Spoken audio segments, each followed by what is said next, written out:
Okay. Good afternoon, everybody. Welcome back to docket number 250628, Pure Report to the General Assembly regarding the evaluation of medical protection. My name is David Arconti, Commissioner here at the Public Utilities Regulatory Authority, joined today by my great colleagues, Commissioner Holly Cheeseman, Commissioner Beecher, Commissioner Smith, and the one and only Chairman Tom Wheel. Got a nice little laugh out of him with that. Um, Welcome back. Today we have a technical meeting and we have an agenda before us. However, we did get a request to also have public comment at the beginning of the technical meeting to accommodate some folks who would unable to be on the call for the duration. So we are going to amend the agenda a little bit just to move public comment to the beginning, but we will also have the normal, the already scheduled public comment as well at the end. So for members of the public, if you wish to provide public comment now, please utilize the raised hand function on the Zoom, and we will call upon you as I see them pop up. And I also understand that there may be some folks who are dialing in. So it's my understanding that people who are dialing in cannot utilize the raised hand function. So what I'd like to do is to avoid messiness is I will go through all the folks with the raise hands function first, and then let everybody who is dialing in, I'll kind of ask at the end if there's anyone dialing in who would also like to comment. So I see first Ruth Grobe has their hands up, so I will kind of give the floor to them for public comment.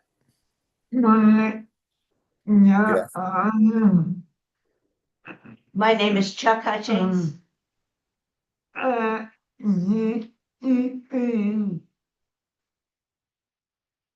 And you want me to read the remarks that he has, please? And then I would like to follow up with my comment, please. Sure thing. So Chuck is saying, I want to speak against taking any steps to weaken the law that protects medically vulnerable people from having their utilities cut off.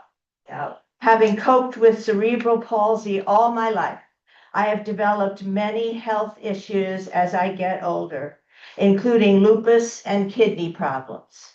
Here are all the ways that a cutoff of electricity would hurt me.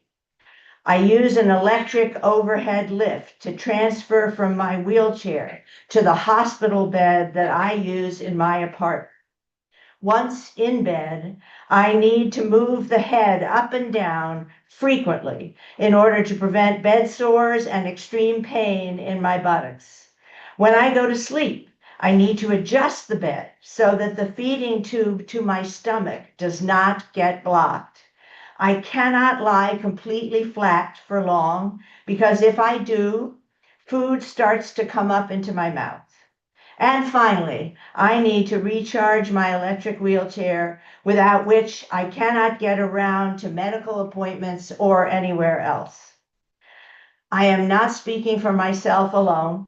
I have many friends with disabilities who need CPAP machines for sleep apnea or electric oxygen tanks in order to keep breathing. And the devil is in the details with oxygen tanks. If the power is restored when there is no one to help my friend with an oxygen tank, she cannot push the button herself to reset the machine and get the oxygen flowing again. It feels frequently as though our elected and government officials make policy decisions without any knowledge of all the threats that people with disabilities face on a day-to-day basis, not only to their quality of life, but also to their life itself. Please don't change the medical protections for electric and gas shut-off. And is it okay now if I read my comments? Is Yes, that okay? absolutely. Yep. Just state your Okay. name if you could, and then yep, go for it. Yeah, I'm Ruth Groby from Farmington. And I would like to piggyback on Chuck's remarks and what he said about our elected and government officials being unaware of the wide range of challenges facing people with disabilities. Because just a few years ago, I was in the exact same boat as an abled person. I started to learn only when I became chair of the Farmington Human Relations Commission and started to meet the residents here at New Horizons Village, met several of whom are here. New Horizons is an independent living apartment complex for people with severe disabilities. As I have made friends and watched my friends' difficulties in negotiating not only the built environment, but also the social environment, I have become more and more aware of the prejudice and ignorance they face from their fellow town residents, from the medical community, from elected officials, from designers of buildings and public spaces, you name it. I've been flabbergasted as a person who knew nothing about this issue 20 years ago. Please, please, please do not pull back on protections that could mean the difference between life and death for a significant percentage of Connecticut's residents. Amen. Thank you. Amen. Thank you for your comments. I do see this just note in the chat, Dr. Toby Davies asked if to verify if public comment includes people in around the table or others who did not register in this capacity. I do see you are our participant, Dr. Davies, in the stakeholder roundtable. So feel free once we are in the discussion portion of the agenda to either ask your questions or get any comments you would like in on the record then. And if you don't have the opportunity to get everything you wanted to say in, I suppose feel free to participate in the public comment portion at the end of the tech meeting, if that would work. Great. And I just want to acknowledge that a second person has joined me. We had the option to include a second person when I registered. And I did communicate to Laura that Mr. Barry Tripp is joining me. So he's part of the around the table as well with me and has comments to share when we get to that portion of the agenda. Okay, great. Thanks for the heads up. Appreciate that. All right. All right. Are there anybody else at this stage who would like to participate in public comment?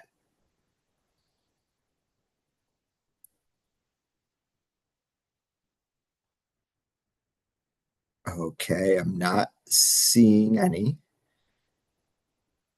So let's move to participant and stakeholder introductions. So I do just want to level set as well.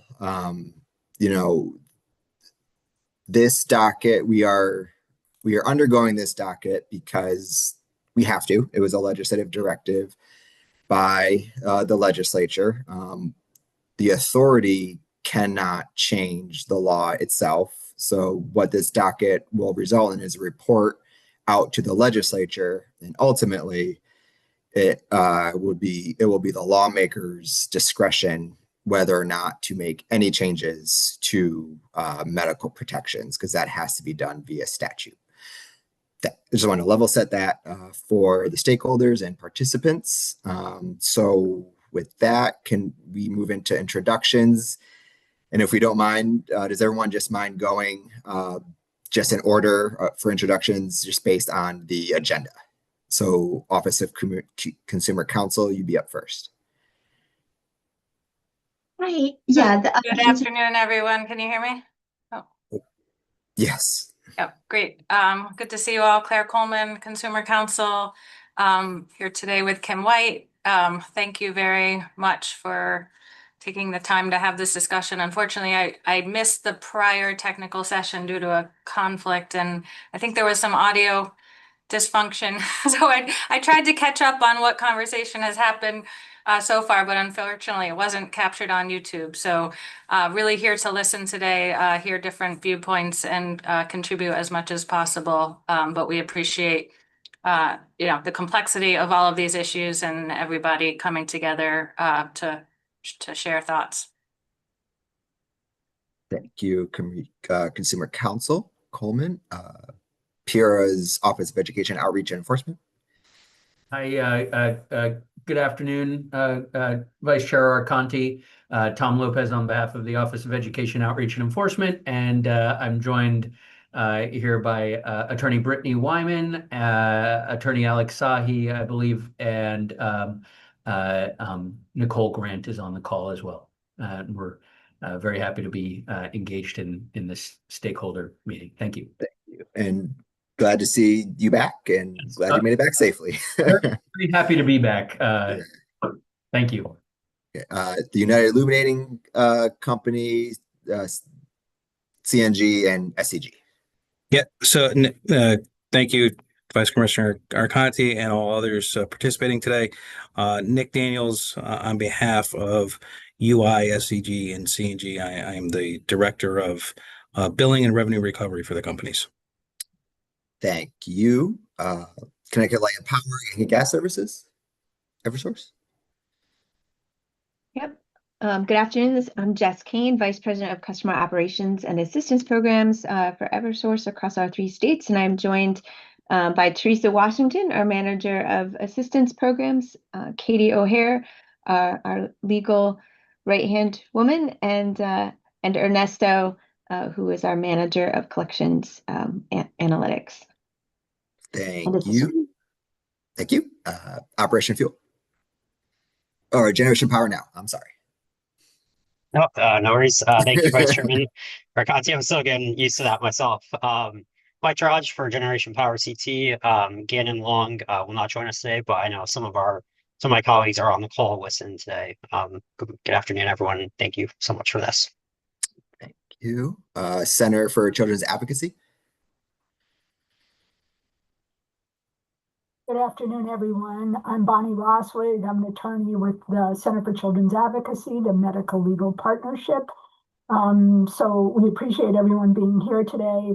And, in terms of your comment, Commissioner Conti, about this being a legislative mandate, it was in the 2025 session, but this is an issue that the companies have been raising and continuing to discuss for many, many years. So it was, I think it's an extension of that. I have, an order from 2008 where this issue was discussed. ARP, who is on the call today, was part of that. This is a continuing initiative of, we think, the companies, and it was a dangerous initiative then. And so we're glad it is back at PIRA, who's the entity who has the expertise to look at this issue. But it is something that has been ongoing and of great concern for a very long time. Thank you. Thank you, Attorney Roswig. Connecticut Legal Services, Inc. Yes, hi, good afternoon. My name is Matthew Dillon. I'm a staff attorney with Connecticut Legal Services, a civil nonprofit legal aid law firm here in Connecticut, and I look forward for the opportunity to offer feedback and insight. Thank you. Thank you so much. Connecticut Legal Rights Project, Inc. Good afternoon, everybody. Kathy Flaherty, the Executive Director of Connecticut Legal Rights Project, and here to really offer perspectives on the impact of changing medical protection on people with mental health conditions, because we believe that they should be able to use this program as well as people with physical disabilities. Thank you. Thank you. Connecticut Veterans Legal Center. Thank you, Commissioner Conte. My name is Allison Weir. I'm the Executive Director of Connecticut Veterans Legal Center. We work in medical legal partnership as a nonprofit legal aid program with the VA. So many of our clients are suffering from mental health and physical health conditions that require the use of continuous power. Thank you so much. Connecticut Council on Developmental Disabilities.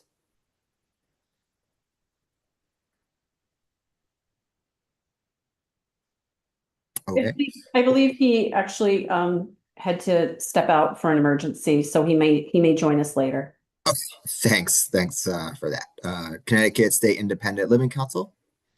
Hi, good afternoon. My name is Molly Cole. I'm the Executive Director of the State Independent Living Council, and we are a nonprofit that supports policies and initiatives that enhance independent living for people with disabilities and complex needs in their communities. And as a way of background, I've been at this for about 40 plus years, starting out as a parent who had a child with very significant medical needs. Thank you so much. AARP Connecticut. Thank you, Commissioner. And yeah, John Erlinghauser, Senior Director of Advocacy and Community Outreach for AARP Connecticut. And I'd just like to concur with what Bonnie said from the Center for Children's Advocacy. I'm in my 23rd year at AARP, and for about all of those years, this is something that's been pursued by the utilities, both regulatorily and legislatively. And that's kind of why I think we're where we are. But just thought I'd confirm what Bonnie has said. Thank you. Disability Rights Connecticut Inc. Hi, I'm Toby Parch Davies with the Executive Director of Disability Rights Connecticut. We're the State Protection and Advocacy Center, and we protect, defend, and advance the legal rights of people with disabilities.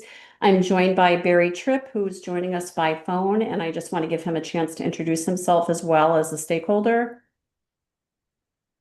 Barry, are you there? I saw your number.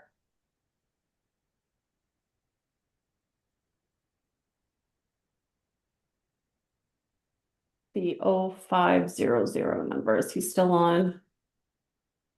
I wonder if he got dropped. He was on earlier. Okay. Well, we'll feel free. No, he obviously is a He's actually participant. on mute, and I will Okay. say that he needs to. Can someone unmute his phone, please? Which number was that? It's the 203-535-0050. Barry, hold on 1 second.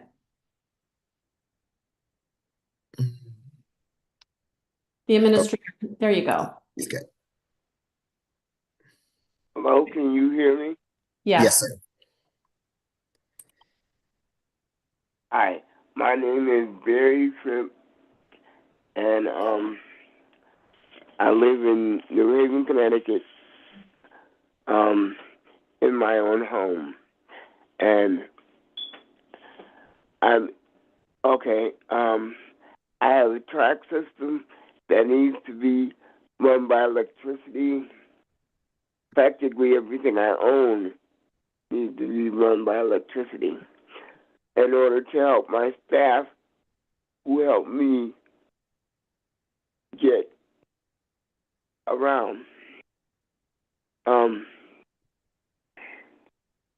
I have my staff are basically made up of women, so they have to have my track system help me get out of bed because I'm not that easy to lift manually, so I have to have my track system to help me get in and out of bed, to help me get on and off the toilet. And basically my chair, my electric wheelchair, is the only way I can get around. And I've been living on my own since I was 29. I am now 65.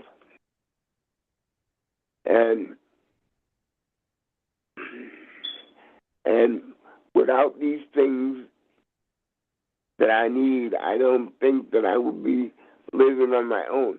And that's really unfair. Plus the other bone of contention that I have is while I was away for a while, my conservator was supposed to make sure all my bills and stuff were paid. But when I got back, a few things were out of order. So I had to go through a lot of pain and misery to get it back in order to continue the life I have now. And personally, I think for those that have conservatives that are lax in doing their duties, should be paying for their advocates when their clients are not able to. Like if I'm not here and my advocate forgets something, they should be penalized for not making sure my bills are paid, because I'm the one that ends up paying for it in the end. And I'm sure there are other people besides myself that have done that. Oh, incidentally, I come from a family of 6. All my other brothers and sisters, they walk. I am the only one out of 6 that didn't. And my mother was a single mother. So if she had had these means when I was younger, she probably would have had an easier time. She probably would have had an easier time raising me, rather than shifting me from the first institution I was at was the New Haven Regional Center, 455 Winter Green Avenue. I stayed there till I was 20, and I left my house when I was 13. So therefore, I had other people raising me that should not have been raising me. So if my mother would have had all the things that I have now, if she would have had them back then, she would have had an easier time raising me. And I don't think that electricity should be cut off from anyone. Because remember, whoever cuts off electricity now may need it sometime in the future, which means those that are healthy now may not be in the future. So I suggest rather strongly that people that are in control now, I suggest whoever is in control of cutting benefits or whatever, I suggest they think about their future as well as ours. Barry, I know you have Because other points. I'm sorry, Barry, I know you have other points to make, and I'm just asking the facilitator if he should continue telling his story or if wait till I made mine. I'm done. Okay. No, I know there are other things you shared with me previously, but I just wanted to check in because I know you were doing introductions. Yeah. We can always I circle mean, back to towards the in the next iteration of public comment at the end of the agenda too. Great. Thanks, Barry. Okay. Yep. Thank you. I'll be speaking to you guys soon. Thank you. Okay, our last stakeholder, Mental Health Connecticut, will not unfortunately make the tech meeting today, so we will move on to a discussion regarding our topics for today. So at this point, I'd like to hand it over to authority staff, Jenna Vigras, to facilitate that discussion. Great.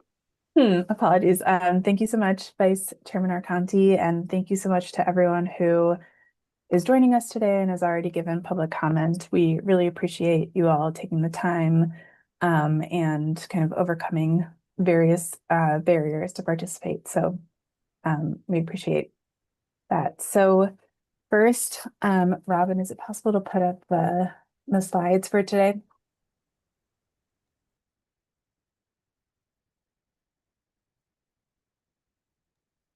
Great, thank you. So I've just put together some slides that can help guide our conversation for this morning. So can you go to the next slide? Thank you.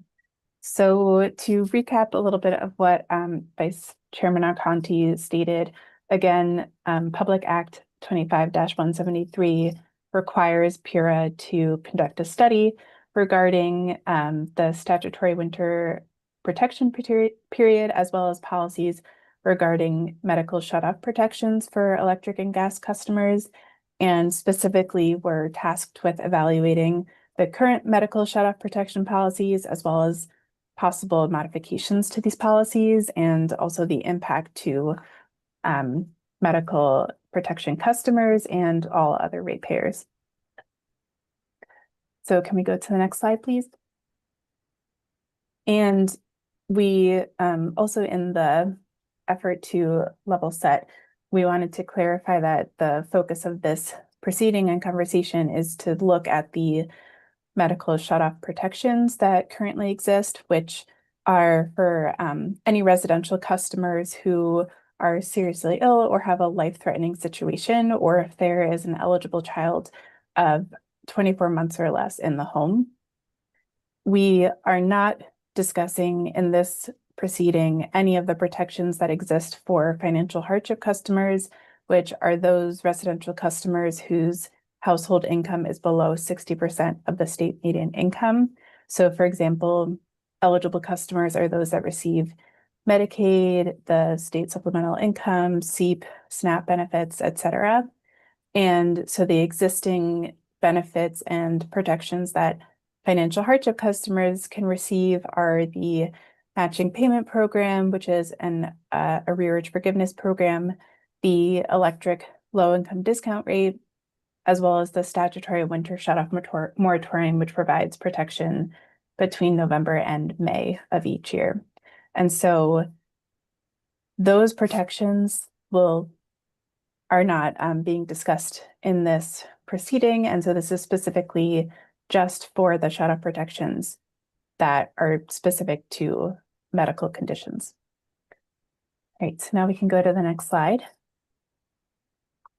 So this is some analysis that the authority has conducted since our previous technical meeting, looking into more detail of the customer arrearages of medical protection customers. This is specifically, we only have Avangrid data at the moment, and so we conducted our analysis with Avangrid data, and this is just UI data that's on this slide. And so this is looking at the distribution of electric bill debt for UI medical protection customers. And so as we showed last time, the distribution is heavily kind of right skewed. And so the vast majority of customers have arrearages in the lower range, but there are customers whose arrearages go up to about $150,000. And so on the right-hand side, this is just kind of a blown up view of those highest arrearages. So looking at arrearages of between 100,000 and 150,000. And in the orange is financial hardship customers. The blue is non-financial hardship. And so we can see that it isn't necessarily kind of a clear-cut picture, but we do have a number of financial hardship customers, but the customer with the highest arrearage for UI is a non-financial hardship customer. All right, and now we can go to the next slide. All right, and now this is looking at average arrearages by age and hardship status as of December 2025. And this is for UI customers and then Eversource Electric or CLNP. And this is showing the debt by age, so 0 to 30 days, 31 to 60, etc. And when you look at the average per customer debt, it is kind of consistently the highest per customer for medical protection customers. So even the customers who have medical protection and financial hardship, their average per customer arrearage is lower than those who only have the medical protection status on their account. So the customers that are higher than the 60% state median income level. Right. Thank you. And so now we can go to the next slide to our discussion. And for our discussion, we're going to go in order of participants as they are on the agenda. And so first, we're hoping to pick up on some of the conversation that we started during the last technical meeting, which is to try and identify what is the main challenge regarding medical protection policies that should be addressed by the legislature, or how should the companies modify policies, et cetera. So what we started with last technical meeting was PURA offered one option, which might be those customers who have medical protection status on their account, but are not financial hardship customers who have these higher arrearages. And so kind of, is that the main challenge that we're facing? And is that the main population that we should be focusing on? So specifically, medical protection customers that are not financial hardship that have these higher arrearages. And so some stakeholders in our last conversation said that maybe that should be the focus. Others said that the way that the medical protection policies are working now, there is no problem there. This is functioning as it should. So I would love to open up the floor to our participants to kind of continue discussing. And we will start with the Office of Consumer Counsel. Sure. Thanks, Jenna, Attorney Vigress. We're just seeing these discussion prompts, just for the first time. So I appreciate that these are issues that were discussed previously, and just want to add a sort of qualifying disclaimer that we in our office are currently, also considering everybody's input and the information that's been collected in this docket to figure out what our specific positions are. I think this discussion will help frame that. So any of the points we make today are with the spirit of trying to, understand what the evidence shows and what our recommendations would be in the end, not to make a specific recommendation today. So with that disclaimer, I will say that I think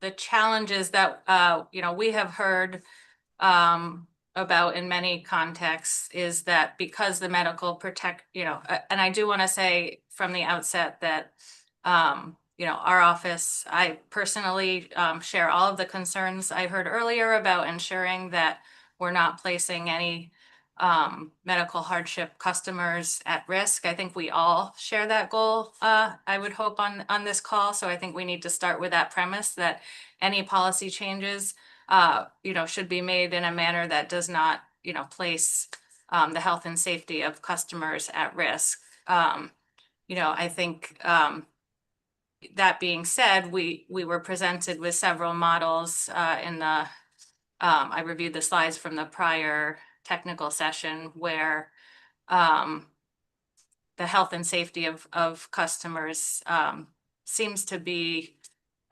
adequately protected without a continuous medical protection policy. So I think that's what we're trying to explore here is because the downside of continuous medical protection for those who are not in financial need is that it does accrue those arrearages, which for any individual customer is not good. It makes it really hard to get out of that, that debt when it accrues to higher amounts. So, what we'd like to explore here a little is there a way to, encourage payment, particularly from those who are capable. Ms. Vigress, you did indicate from your slides earlier that there is a substantial portion of those who are not financial hardship, so not served by, a lot of the representation of clients here today, but that may be on a medical protection policy that's permanent and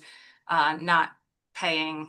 So kind of teasing out that area of aspect as well as hearing from others on, how we can strike, how we can achieve multiple policy goals, which sometimes conflict with each other. Great, thank you so much, Consumer Counsel Coleman. All right, so now we can move on to EOE.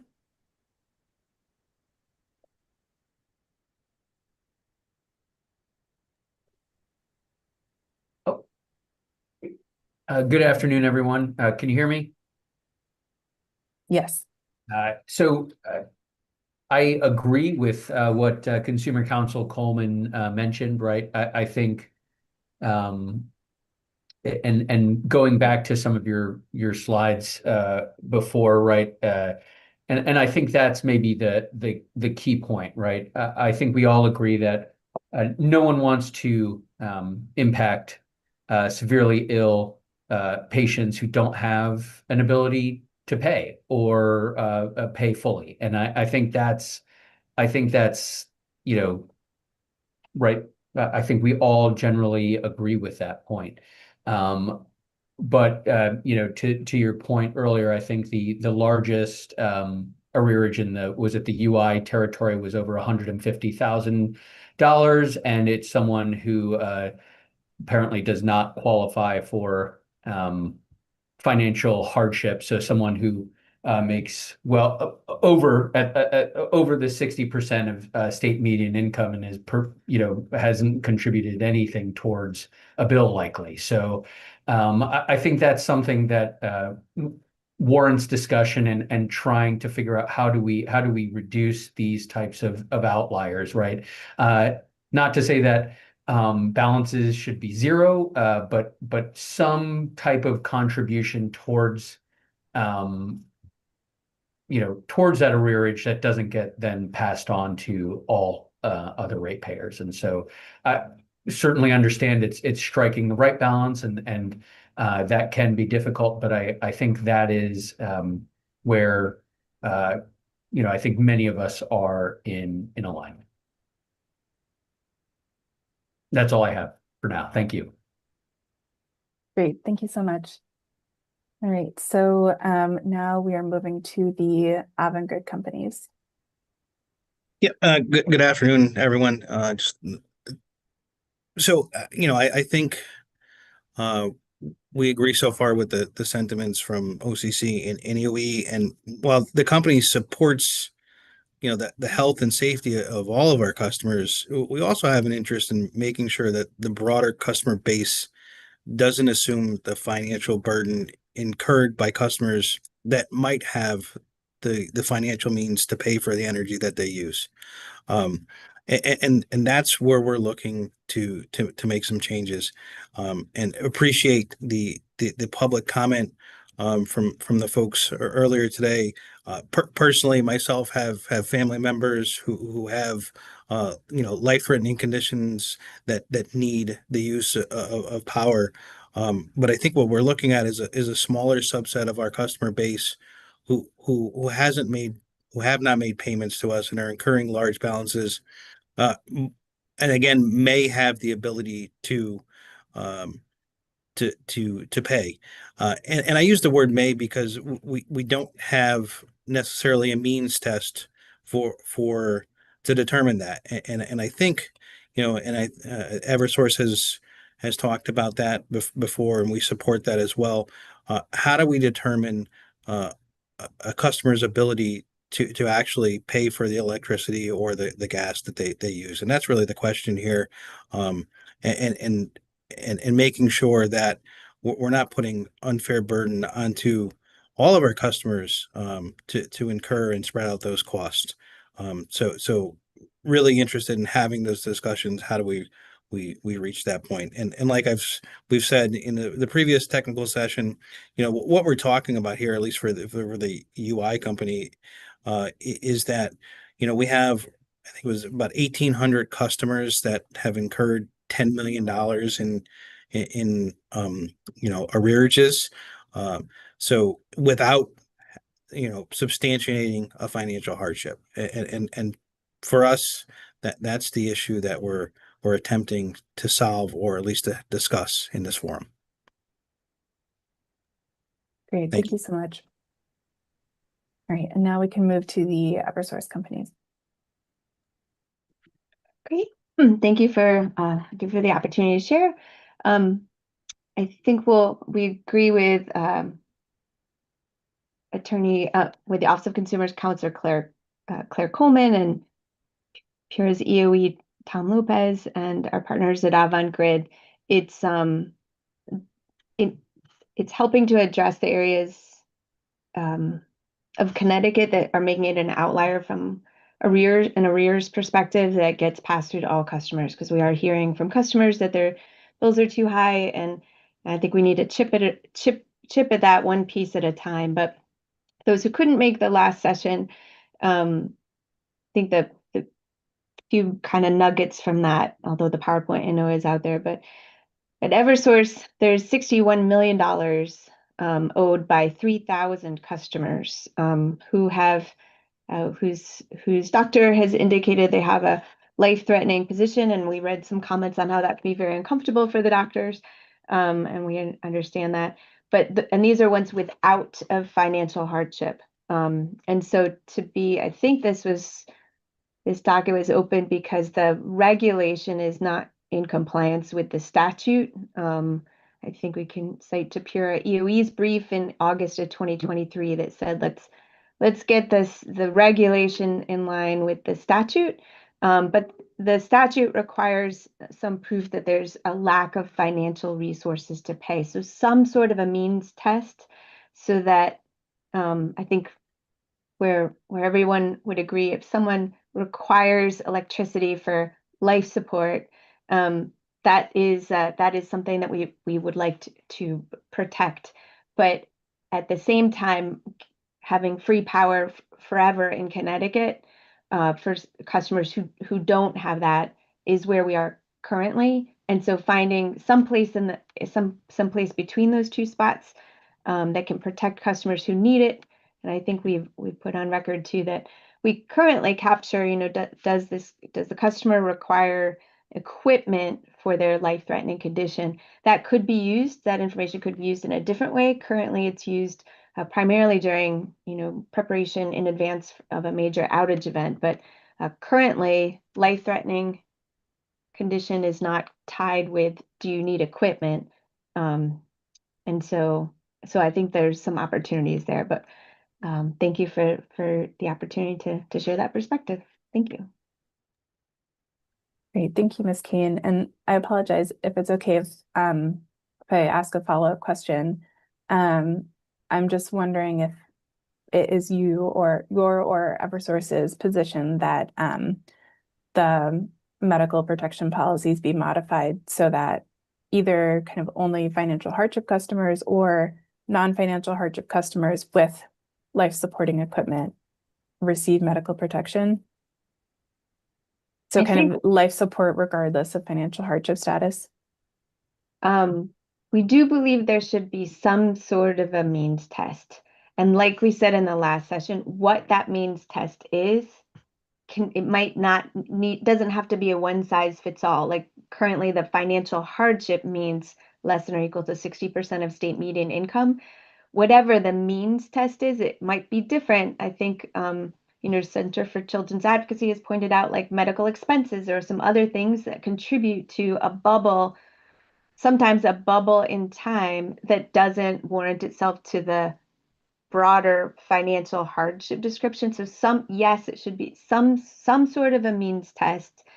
And we do think that for life-threatening, that the intention of this statute is to need the equipment, the electricity for to qualify, that would be like the definition of life-threatening. But that said, if there are other perspectives on that, we're happy to hear. We haven't heard any that conflicted with that piece of it, though. And it could be that that there's a different type of discount rate, like a medical discount rate that's different, but not year-round, year-over-year, 10 years, plus running with never paying your bill when you're very wealthy, which is some of those higher end that you might have seen on the prior graph. Great, thank you for that clarification. All right, so now we will move to Operation Fuel. Thank you, Jenna. Want to first preference to and thank Ruth, Chuck, and Barry for their powerful testimonies in the beginning of the technical meeting. The overall goal for us is how do we ensure that people who need these protections are not impacted in a way where it worsens their health condition or in certain cases leads to death, and especially for those who can't control their energy usage if they're on a ventilator 24/7 and they need that continuous support, they can't control it in any way. And that's going to be, we heard in the first technical meeting, that's going to be their life forever. Realistically, these are real people, and that's what we really need to preference on. For Generation Power, 20% of our applicants last fiscal year reported a disability or medical vulnerability. And we hear stories that a wife was diagnosed with cancer and she's taking care of her husband who was just recently diagnosed as well. So we see how impactful and how meaningful health challenges can be to a household budget for a household. I think I started with Generation Power in July of 23, and I remember the first legislative session, there was a bill that really impacted service termination for medically vulnerable customers, and it's been an ongoing issue both in the legislature and at PURA. And consistently have said in our testimonies a certain mechanism for outreach that companies can take to customers to see a specific outreach to see what they can, like to see if they can pay something. And we internally have to discuss it more. We're interested in the New Hampshire model of certain outreach and specific outreach to customers in that category as well. Want to keep my comment short. I know we have a lot of other participants on the call. The only other comment I'll make is in the graphs earlier, it showed the chart, the graph for customers above $100,000. I'm just, if there was any clarification, I'm not sure, but a family size of 7 or 8 in a 60% median income SMI could be 124,000 in that range. So it doesn't mean one customer is making 124,000. It can be a family size of a lot of people in the household, which impacts the budget. So want to leave it there and looking forward to the future conversation. So thank you. Thank you. Sorry, and just to clarify, that graph was the accounts arrearage. So that there each kind of bucket was showing for accounts that have an arrearage of $100,000, 105, etc. So it wasn't looking at household income. It was specifically the arrearages associated with their electric accounts with UI. So I hope that maybe clarifies. Thank you. Okay, so I think Robin is going to reopen the PowerPoint soon, but we can move on to CCA with Attorney Roswick. Thank you very much. So a number of things. Mr. Gross, initially you said, you made the distinction about individuals who need medical protection and those who are coded as financial hardship. Not all medically protected customers we don't know. So many medically protected customers are not classified as hardship. It doesn't happen naturally. So it is not necessarily correct to say that there are all these customers who have medical protection who may not be eligible for hardship protection. Because the companies have said a number of times they don't know what people's income is. But on the other hand, when they talk about all these rich people out there in Fairfield County who live in these mansions who aren't paying their bills, we either have that information or we don't have that information. You know, again and again, the clients who I talk to don't know what hardship protection is. Their doctors don't know what hardship protection is. They've never heard of it. And when they talk to the call center reps, either they're not hearing it, they're not being told, or they don't understand. So it's not quite as easy to say, all these people have all this money and they're just not paying it. The other thing is that if you look at Connecticut regs, and I believe it's still current 16.3.100, in fact, if you are a hardship, if you have a serious illness, by definition, you are a hardship customer and therefore are eligible for all the programming and the protections that hardship customers normally get. And that is in the statute, and that was specifically discussed again in 7/10/17, which was a final decision in 2008, but it's pretty specific. It runs through things. And just anecdotally, at that point, OCC said that there should not be a means test for customers who need medical protection. I mean, from what we've heard today, if medical protection has nothing to do with income, it is a health-related statute and regulation. An individual almost died. People have died in other states, if we're talking about other states. And that's why the initial legislation was passed. And it is a reality. And you heard from some individuals today who have lived experience with disabilities, who it is a life and death issue for them to have utility service. You know, there was discussion of the regulation doesn't mesh with the statute. There are two separate statutes. We discussed this in our December meeting. There's one statute around life-threatening illness, and there's another statute around serious illness. And the requirements for those two statutes are very different. So it's not that they don't flush with the reg, they are very different. Suggesting that only certain types of medical conditions, like people who need medical equipment, should have medical protection. You know, what's going to happen to someone who needs medication that's refrigerated? Long ago, Eversource suggested that someone get a block of ice, and that's how they can take care of their meds. You know, we aren't at that point in our civilization. If you need electricity so that you stay alive, you need electricity so that you stay alive. This is a health statute. It is not, it has nothing to do with household income. And again, as we discussed the last time, and it's not necessarily on the agenda, but it is first and foremost out there in all of our minds. If an individual has enough money so that they can pay on that arrearage, the utility companies have at their disposal the entire collection scheme that exists in the state of Connecticut so that creditors can sue people, get judgments, and collect in any number of ways that every other creditor can.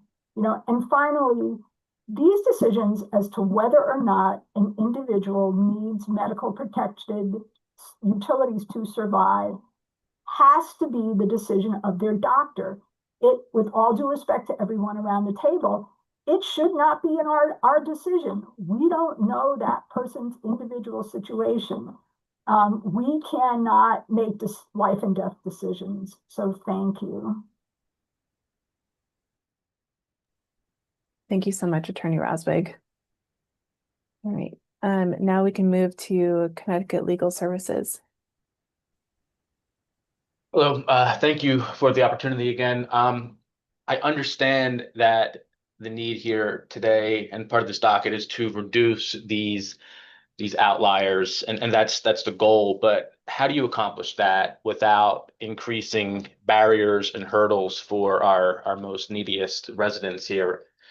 the New York financial worksheet that was shared as part of the interrogatory responses, I mean, has the potential to be a really complex undertaking for some of my some of my clients. It looks very similar to a court fee waiver form or other forms that I routinely have to help my clients complete to make sure that it is done accurately.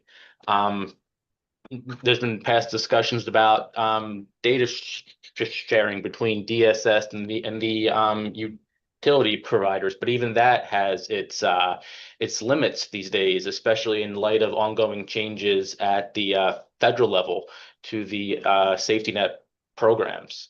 So, I mean, I think a forefront of our mind should be how do we accomplish these goals without increasing hurdles and making it harder for people to access these programs when, like Attorney Roswig said, you know, it really is in the purview of the medical provider.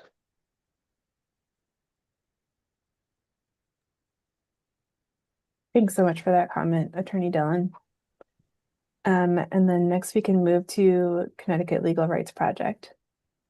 Thank you so much for the opportunity to comment. I think one of the things that I'd like to bring to the table is the comment that came from Eversource about having protection only be based on a use of medical equipment. And I think especially for people with mental health conditions, if their doctor says that because of their mental health condition, they would be so destabilized if they were to lose access to their electricity or gas, that their mental health would get profoundly worse and they could end up in an emergency room or a long-term hospitalization, that's a serious illness. And that really should be between the person's doctor and the company certifying that serious illness or life-threatening condition. And it really shouldn't be the role of the utility company to say, well, because you don't rely on equipment, we can't give you the medical protection. So I would be very much against that. And I agree with the comments from my colleagues about the fact that what we might be trying to do to address these outliers, and I would just point out,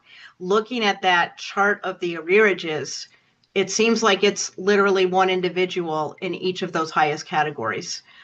So we're talking about not very many people and potentially changing a program that benefits a lot of people who are very vulnerable. And do we take those kind of actions to address dealing with a very few customers?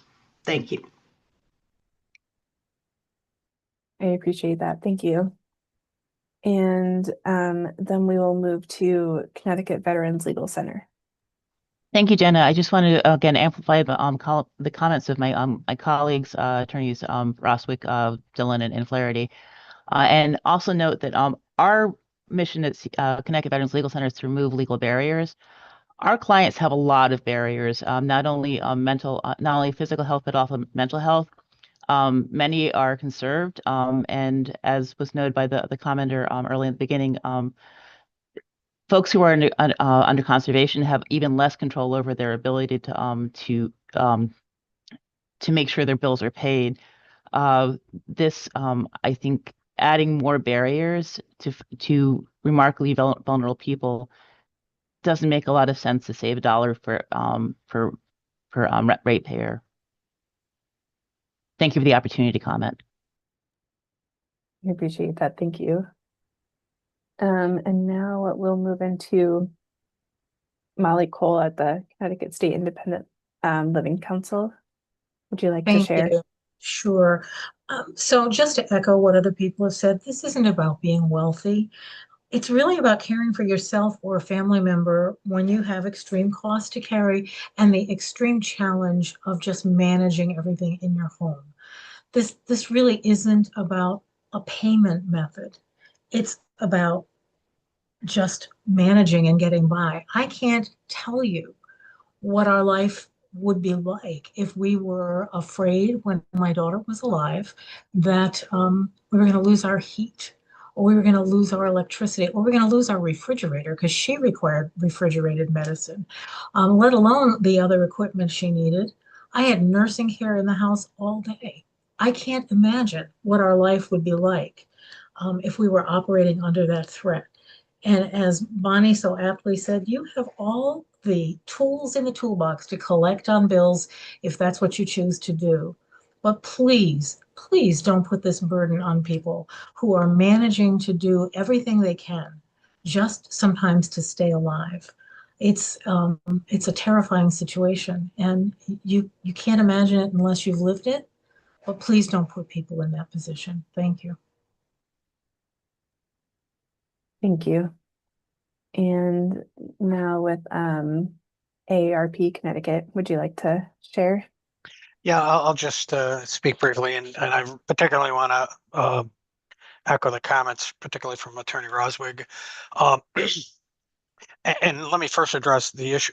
When we've had some of the bigger storms in Connecticut where there have been extended power outages, the things we heard from our members the most were about the fact that they had medications that needed refrigeration that would go bad with the lack of power. And I can only imagine for those that actually currently have this protection and have, multiple medical issues going on, the stress that this is, any changes will put them under. And again, I want to comment. I apologize. I had the flu during the last technical meeting that was ripping through everybody right before the holidays. So I apologize and tried to listen online, and the lack of audio made that impossible. But um, the other thing is, again, I agree. When you look at the categories and the amount of money that's owed, it doesn't seem like it's a tremendous amount of people. It seems like there's a few people that owe a lot of money. And for those instances, and this is something that we've gone around Robin Hood's barn in 20 years, if they want, there are avenues for them to collect that money. And then the question is, why aren't they going after them to collect that money? Well, most likely, reason is because there's no there. So, I understand, their desire to want to keep overall ratepayers' bills down. That's something I fight for every day. On the other hand, I don't think we should be doing it and taking a sledgehammer and potentially putting people's lives at risk. If one person dies as a result of any changes that we make, that's one too many. So I just caution, us to not take a sledgehammer to something, especially when none of us here, and particularly not me, are not medical professionals. Thank you for your comment. All right, and then we will move to Disability Rights Connecticut. Yes, hi. I agree with a lot of the statements that other stakeholders have shared this morning, and I'm trying to identify items that haven't been identified.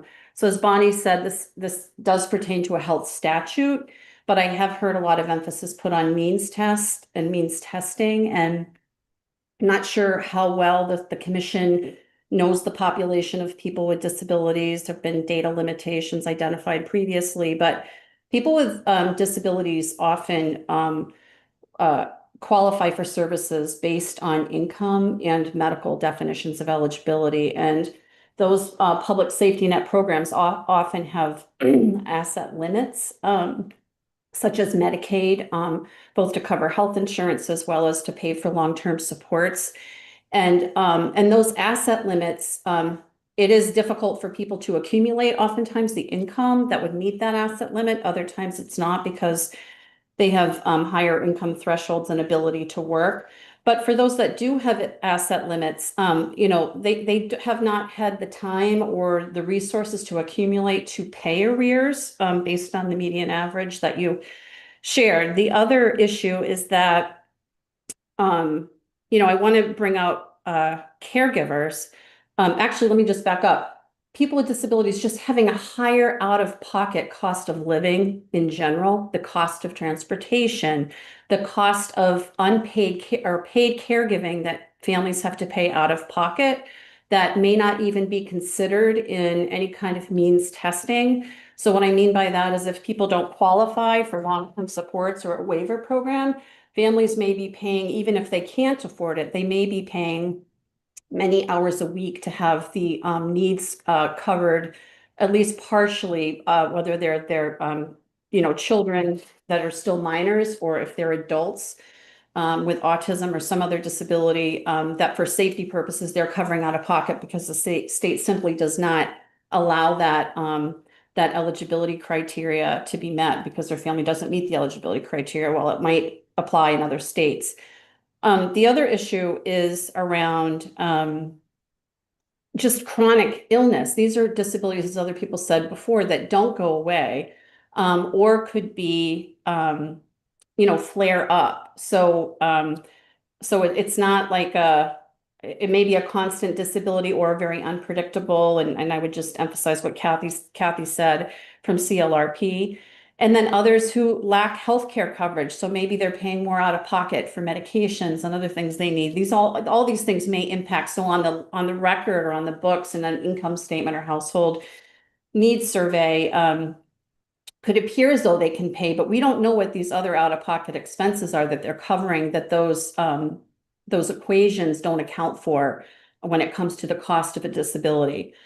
One of those, could be, housing costs in addition. So these are people who oftentimes live on the financial margin, who may not fall below the 60% of area median income, but nevertheless are paying excessively high rents that impact their timely ability ability to pay the cost of their utilities. And finally, I'll just go back to what I said earlier, is that Connecticut has one of the highest, if not the highest, rates of conservatorship and guardianship. And Barry Tripp, my colleague, brought this up, indicating that, if a person does not have the authority to manage their own financial affairs, how can they be held responsible? So there may be other people to look to that are part of the problem, is what I'm indicating here. And I just want to open the floor to Barry, because it's our turn to talk. So do you want to expand on anything you said previously, Barry, related to what would happen if you didn't have your electrical needs taken care of for your various equipment? What would happen to you?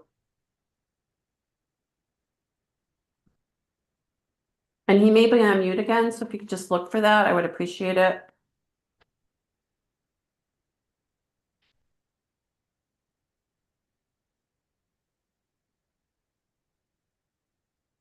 It's a phone number, 0500. Those are the last four digits.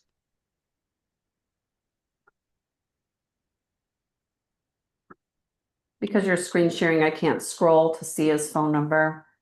I think he's unmuted now. Okay, great. Barry, do you have more to add to your story about what's been shared so far?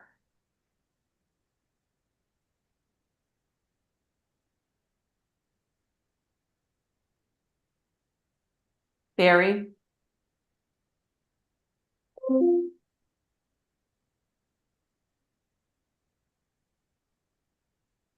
Maybe we can move on and he can pop Yeah, up. we're happy to come. We do have another, again, like we have the one more public comment portion at the end. So feel free we can try one more time at the end Right. during that section. Yeah. And just in summary, just around the means testing, it's not as simple as it looks. I mean, there are multiple studies about the high out-of-pocket expenses that aren't accounted for in taxes and other kinds of deductions. So there may be other reasons where on the books it looks like people can afford to pay, but it's a challenge due to other high out-of-pocket expenses and the cost of having a disability.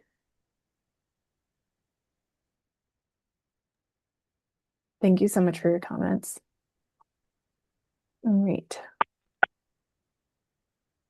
So I would like to move on to some of the peer state medical protection policies, and I believe some stakeholders referenced the New York State policy that is on the slide, as well as the New Hampshire policies. And first, I would love to start with if the Avangrid companies could provide an overview of how the New York State policy works that I believe was referenced in the interrogatories CAE 35 and CAE 36. Yeah, so the New York model is a sort of a means test, and it does go deeper than just a percentage of a state median income or federal poverty level percentage. So it is taking into account what are the customers' out-of-pocket costs, and basically, do they have more out-of-pocket expenses than they're bringing in income, and therefore not eligible or not able to pay their bill. Now, obviously, there's been some comment made here regarding, um, you know, what a customer would have to go through to make those substantiations. And in addition to that, what the company would have to go through to validate that and to administer those sorts of means tests. So further discussion, I think is needed around that. But I think that's getting closer to, I don't think Eversource or we are saying that we should utilize the existing hardship guidelines to determine a financial hardship for a customer. I think we need to take in other things into consideration, but also to that point, want to understand what is the administrative costs, the ability for customers to provide what's being requested. Are there other avenues? Is there data sharing possibilities? We heard about different support programs that customers with disabilities are eligible for. Is there an opportunity to use that as part of a means test to determine likelihood of ability to make payment? So I think as far as the New York model is considered, and it seems to work in New York, in terms of keeping down arrearages for that particular subset, and also keeping customers safe, and keeping their health in mind.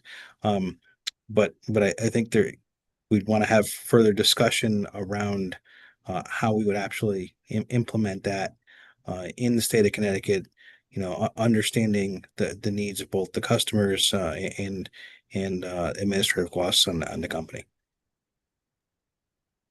I appreciate that. Thank you. And just one more follow-up question before I open it to the group to talk about kind of what other state policies might work in Connecticut.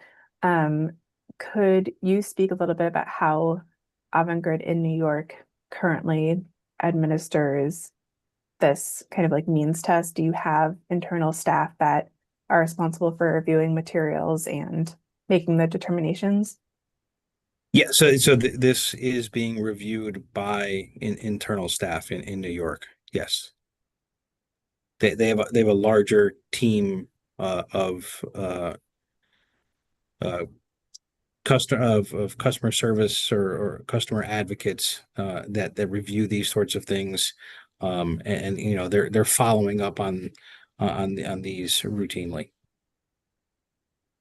Thank you. And for Dr. Parchdevis, do you have a question for the company? Yeah, I just, so means testing is a costly endeavor. States spend tons. I don't even know. There are other people that are on this call that probably knows the cost in Connecticut, but the federal government does, the states, all states do. I'm just curious what are the costs to administer the means testing in New York, for example? Do you know those expenses, and are they higher than what the costs are for the arrears that we're talking about today? So that's an interesting question, and actually, our team in Connecticut was discussing that as when we're looking at potential proposals and solutions. We'd have to look at the volume. We'd have to look at the time that it would take to do that. The rate for the number of employees that we would need to take on this work. To determine, okay, does that outweigh the cost of arrearages that we're seeing incurred each year? I don't have the cost offhand for the New York companies, but clearly this is new work that would need to be done for the Connecticut companies, and as such would need additional resources, potentially additional tools in terms of technology, and we all know that those two components would drive some level of cost. Does it surpass the amount incurred for unpaid medically protected bills? Don't know. We'd have to do that cost benefit analysis. My initial guess is not quite, but again, would want to make sure that we, did that cost benefit analysis to make sure that if we did want to offer that as a solution, it's a prudently offered solution. I do just want to make a quick comment. Thanks for Robin or Crazy Corner for pointing out the chat is not officially part of the record. So just want to make sure to participants ask questions if they want their questions in the record or addressed by stakeholders. Make sure to ask them during your questioning or response from Ms. Vigrass. Thank you. Back to you guys. Great. Thank you so much. All right. So now that we have a little bit more information about the New York process, I know some stakeholders commented on New Hampshire. We've also in the record learned about the Massachusetts medical protection policies. So I would love to go around the table and have stakeholders kind of comment on other state policies or pieces of state policies that you think would be beneficial and would work well in Connecticut. So we can start off with the Office of Consumer Counsel.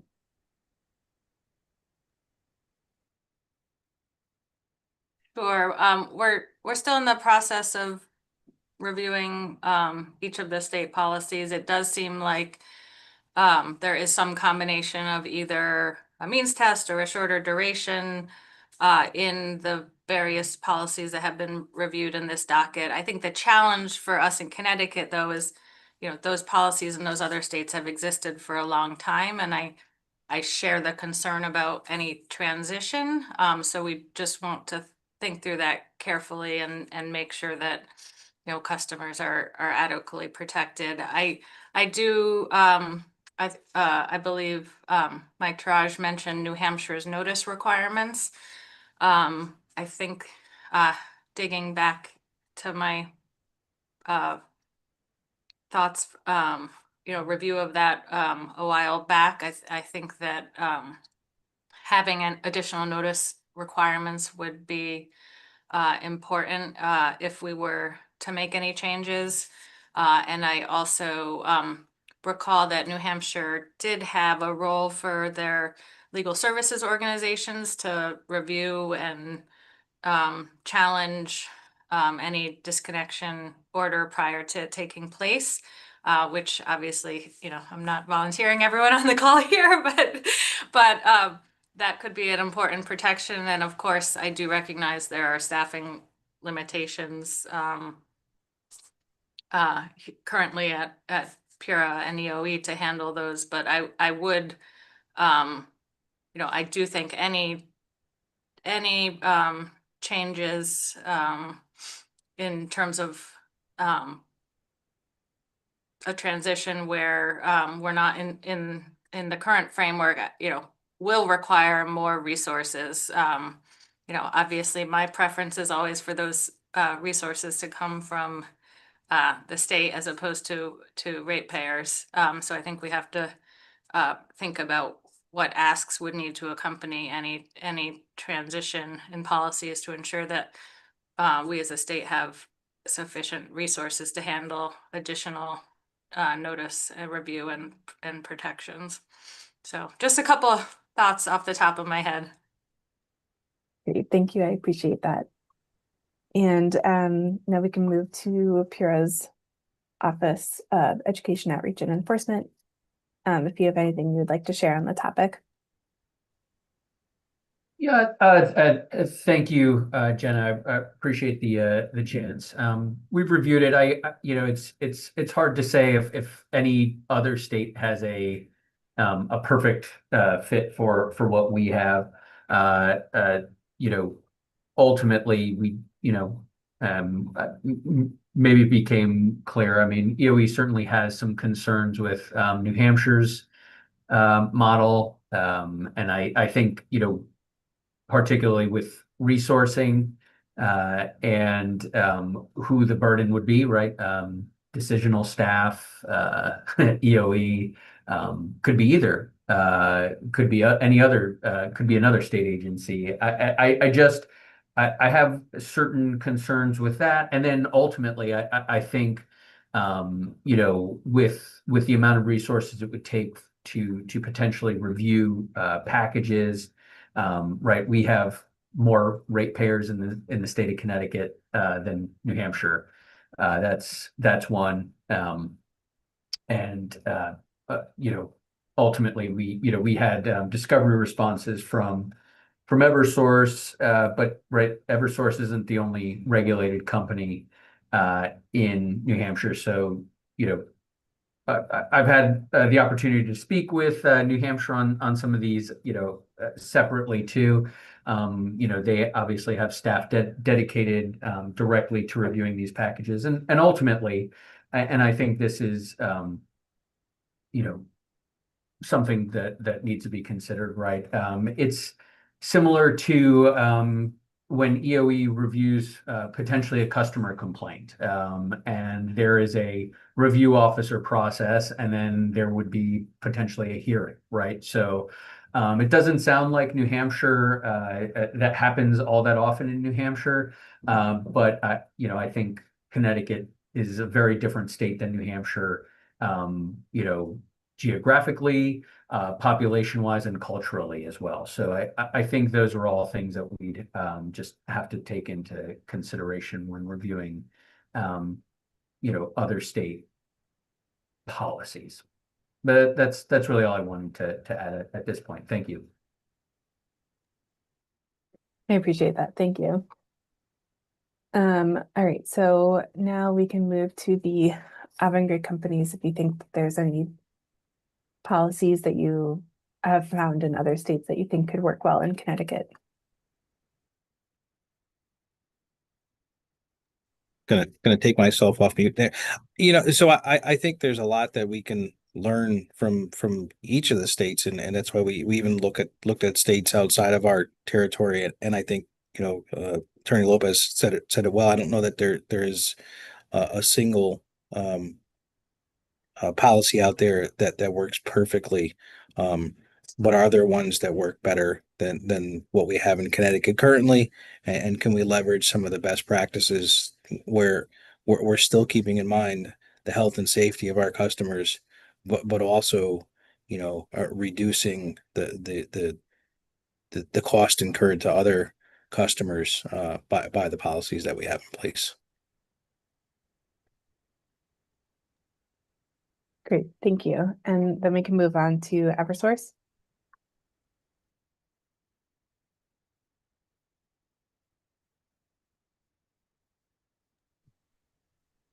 Sorry, that took a bit to, and Ms. Vigrass, you're talking about the third bullet?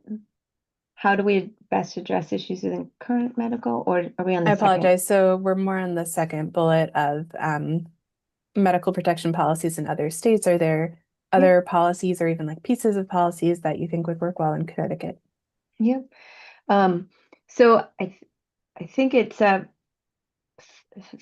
patchwork of kind of other states, but for between our other two jurisdictions, New Hampshire and Massachusetts, there's either a financial prerequisite of some sort of a means test, like there is in Massachusetts, or there's a requirement to pay or be on a payment plan outside of the winter moratorium. And the winter moratorium in Connecticut is 6 months long, compared to the other states. So New Hampshire is a very short, compared to the other states. They're like 3.5 months for it's a true winter versus half the year. So I think there's something that's, and again, I don't know if any other state provides indefinite service protection without having to make a payment, without a means test.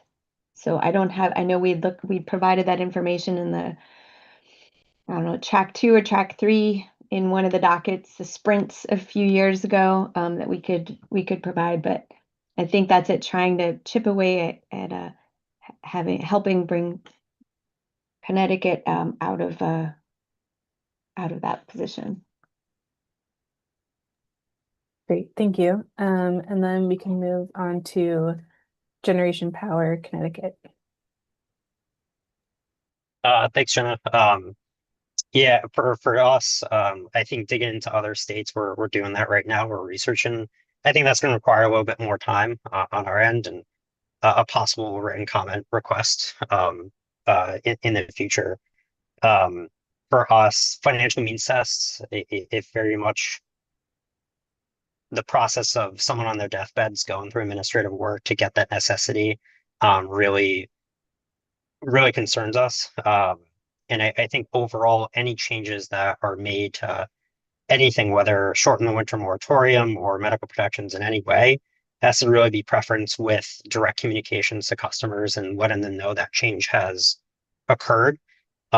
We saw from the final decision in 2405, 0501, that a working group was created around voice of the customer and communications around the companies and directing that out to customers. And that would be possibly something for that working group to address, or another avenue, but really bearing down on that communications for customers, regardless of any change.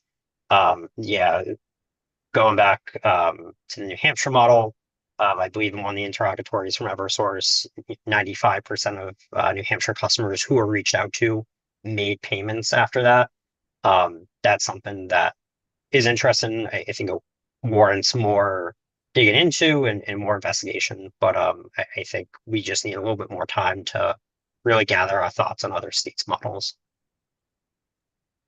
Understood. Thank you. And now we can move to CCA with Attorney Roswig. Thanks so much. I mean, the bottom line here is, what are we trying to accomplish? And excuse me, I really don't understand, because if we're trying to save ratepayers money, and is that what this is all about? It's $1 a month. It's what Eversource testified to in, I believe, 2018, and it's what they testified in 2025. Everything we're talking about will mean extra cost to ratepayers. Everything we're doing today is extra cost to ratepayers. So, and we still aren't talking about how we can save ratepayers money by the companies pursuing collections efforts, as they should and should be required to do. National Consumer Law Center did a study, a national study of medical protection programs. 50 states have medical protection statutes and regulations, with all due respect to the companies. If the authority wants to do a 50-state evaluation, I'm guessing they don't have time, but I would turn to National Consumer Law Center to get their objective expertise on, and also what it means. I think it's a mistake to only look to states where the companies who are around the table today have programs. I looked, we got the directive that we were going to be looking at the New York statute very late. I looked at it quickly. New York has a program where if you're over 65, they can't shut off your service without a hearing. I mean, again, Massachusetts, I believe Massachusetts as well, I think in New York, the doctor can call and say, this patient needs medical protection. Again, and many states have infant protection, much broader than we have in Connecticut. So every state is different. Every protection is different. We can do an extensive study to get that data, but the risk as Mr. Daniels said, the cost of implementing a new system and the tech, what is that going to cost ratepayers? Again, as we balance it against the injury, it makes absolutely no sense. Thank you so much. Thank you, Attorney Roswig. And I do just want to point out for stakeholders, we will be issuing a notice of request for written comments after this technical meeting, so you'll have opportunities to provide additional input and feedback in addition to this technical meeting. And if there are, pieces of other states' protections that you think would benefit Connecticut, please feel free to include them. Thank you. So now we can move on to Connecticut Legal Services with Attorney Dillon. Hello, thank you again. I just had a quick question for Mr. Daniels regarding the New York form, if that's appropriate. The yeah. Go So ahead. I was just curious, when comparing the difference between income and expenses, how much wiggle room is the customer allowed to save for emergencies, things like that? I guess what is the cutoff point for approval or denial? Let me double check on that. I don't have that information available at the moment. Okay. So, Yeah. subject to check. I believe that it was, if it wasn't, there wasn't necessarily wiggle room. If you could substantiate that your income, was less than your expenses incurred, then that was the means test. I don't know that it was a percentage. Okay. Yeah, it's if the expenses exceed income, it's not like a debt to income ratio as you might see other in with other financial institutions. It's is there are you exceeding your income by the expenses that you have? Okay. All right. Thank you. Appreciate that. And I guess regarding the looking at other states, I think it makes sense for us to consider what's happening around the country, what other states are doing. But just looking at the documents that have been provided in the interrogatories, it looks like Massachusetts limits their medical protection to 6 months for a chronic illness. Maine, I believe you're allowed 30-day medical emergencies. Right. I mean, those types of limitations just really contradict the patient medical provider relationship and what the customer medically needs. Thank you. Yeah, and again, I think, as I stated, I think, we want to look comprehensively at, what exists in our territories, outside of our territories, to establish some best practice. But, at the root of the issue is, for UI, for example, we had 800 customers that had medical only protection that didn't make a single payment last year, right? So trying to understand if there are things that we can put in place, to reduce those uncollectible expenses where they're probably not prudent.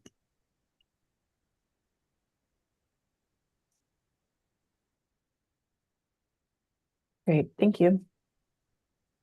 All right, and then we can move on to Connecticut Legal Rights Project. If you have anything you'd like to share on the topic.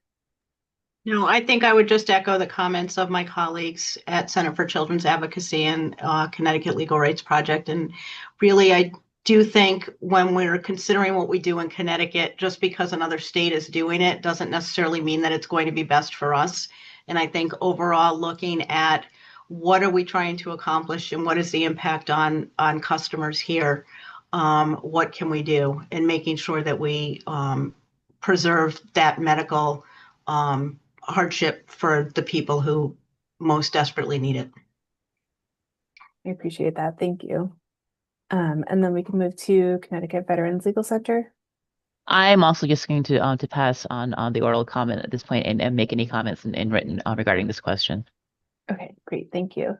And then Molly Cole with Connecticut State Independent Living Council. Yeah, I will also pass on making additional comments. Thank you. Thank you. And then with AARP Connecticut.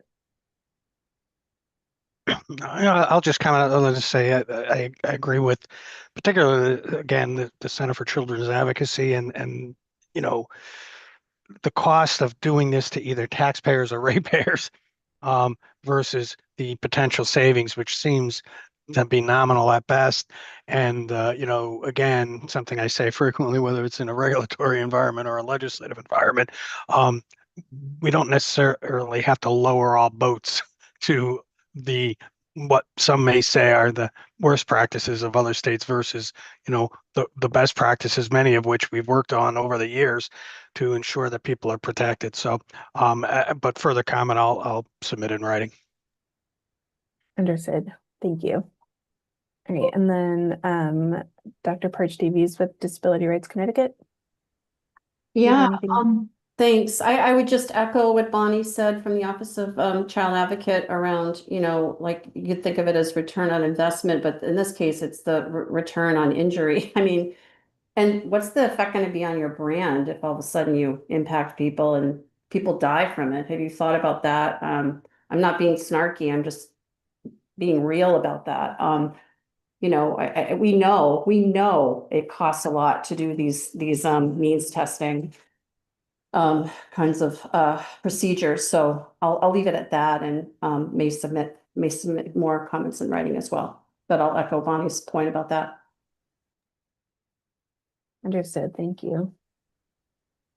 All right. So now we can move into a part of the discussion to talk about some potential modifications to the medical protection policies. I know that there are groups on the call that may not want any modifications, but I think it's worthwhile to maybe have a discussion to see what impacts these modifications might have, or how they might be pursued, or what thoughts that people have, to have kind of a robust conversation about this. So specifically thinking about how we can address the arrearages associated with medical protection customers. The main topics that people have discussed today sounds like the financial means test, and then possibly a requirement to participate in a payment arrangement, or maybe a minimum payment requirement in order to receive medical protections. So I would love to open the floor to that conversation. And I think possibly we can start with the Office of Consumer Counsel and think about the items that are on the list on the slide, but also any other kind of potential modifications you think might benefit Connecticut's medical protection policies. So I will say, I think targeting higher income medical protection customers with higher arrearages, the first part is currently possible today.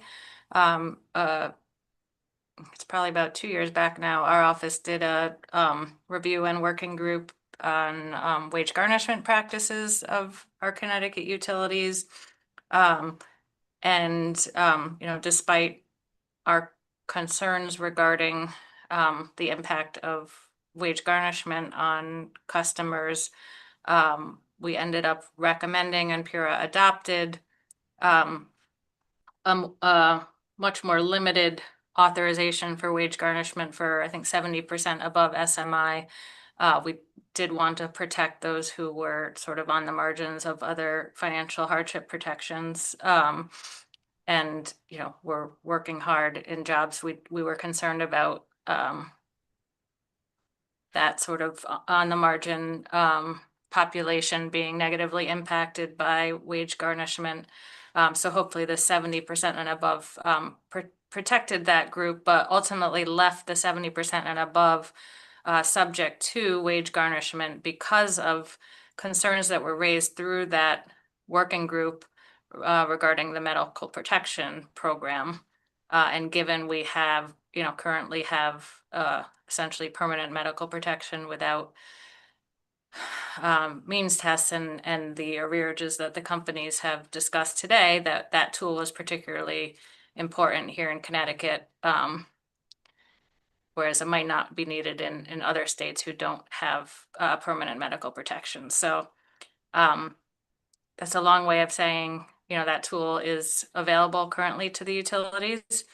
And certainly, we'd hope, efforts to collect from higher income populations that haven't been paying are happening. There's a lot of different bullets here.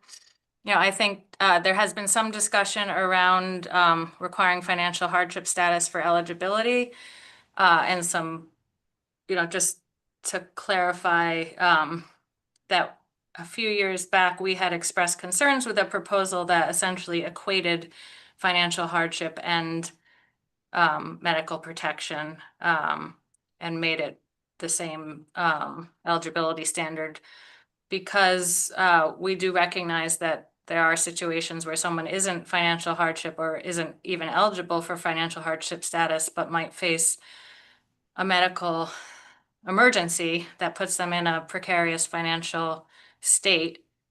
So we're concerned that sort of lumping the two together would not allow for adequate protections for customers who might be facing a short-term financial need that isn't reflected in their financial documentation. And, thought that, as has been discussed by others today, it's really important to keep, financial hardship status eligibility separate from a designation for medical hardship. So, it does sound like exploring the definitions of serious illness and life-threatening medical conditions in a little more detail might be useful.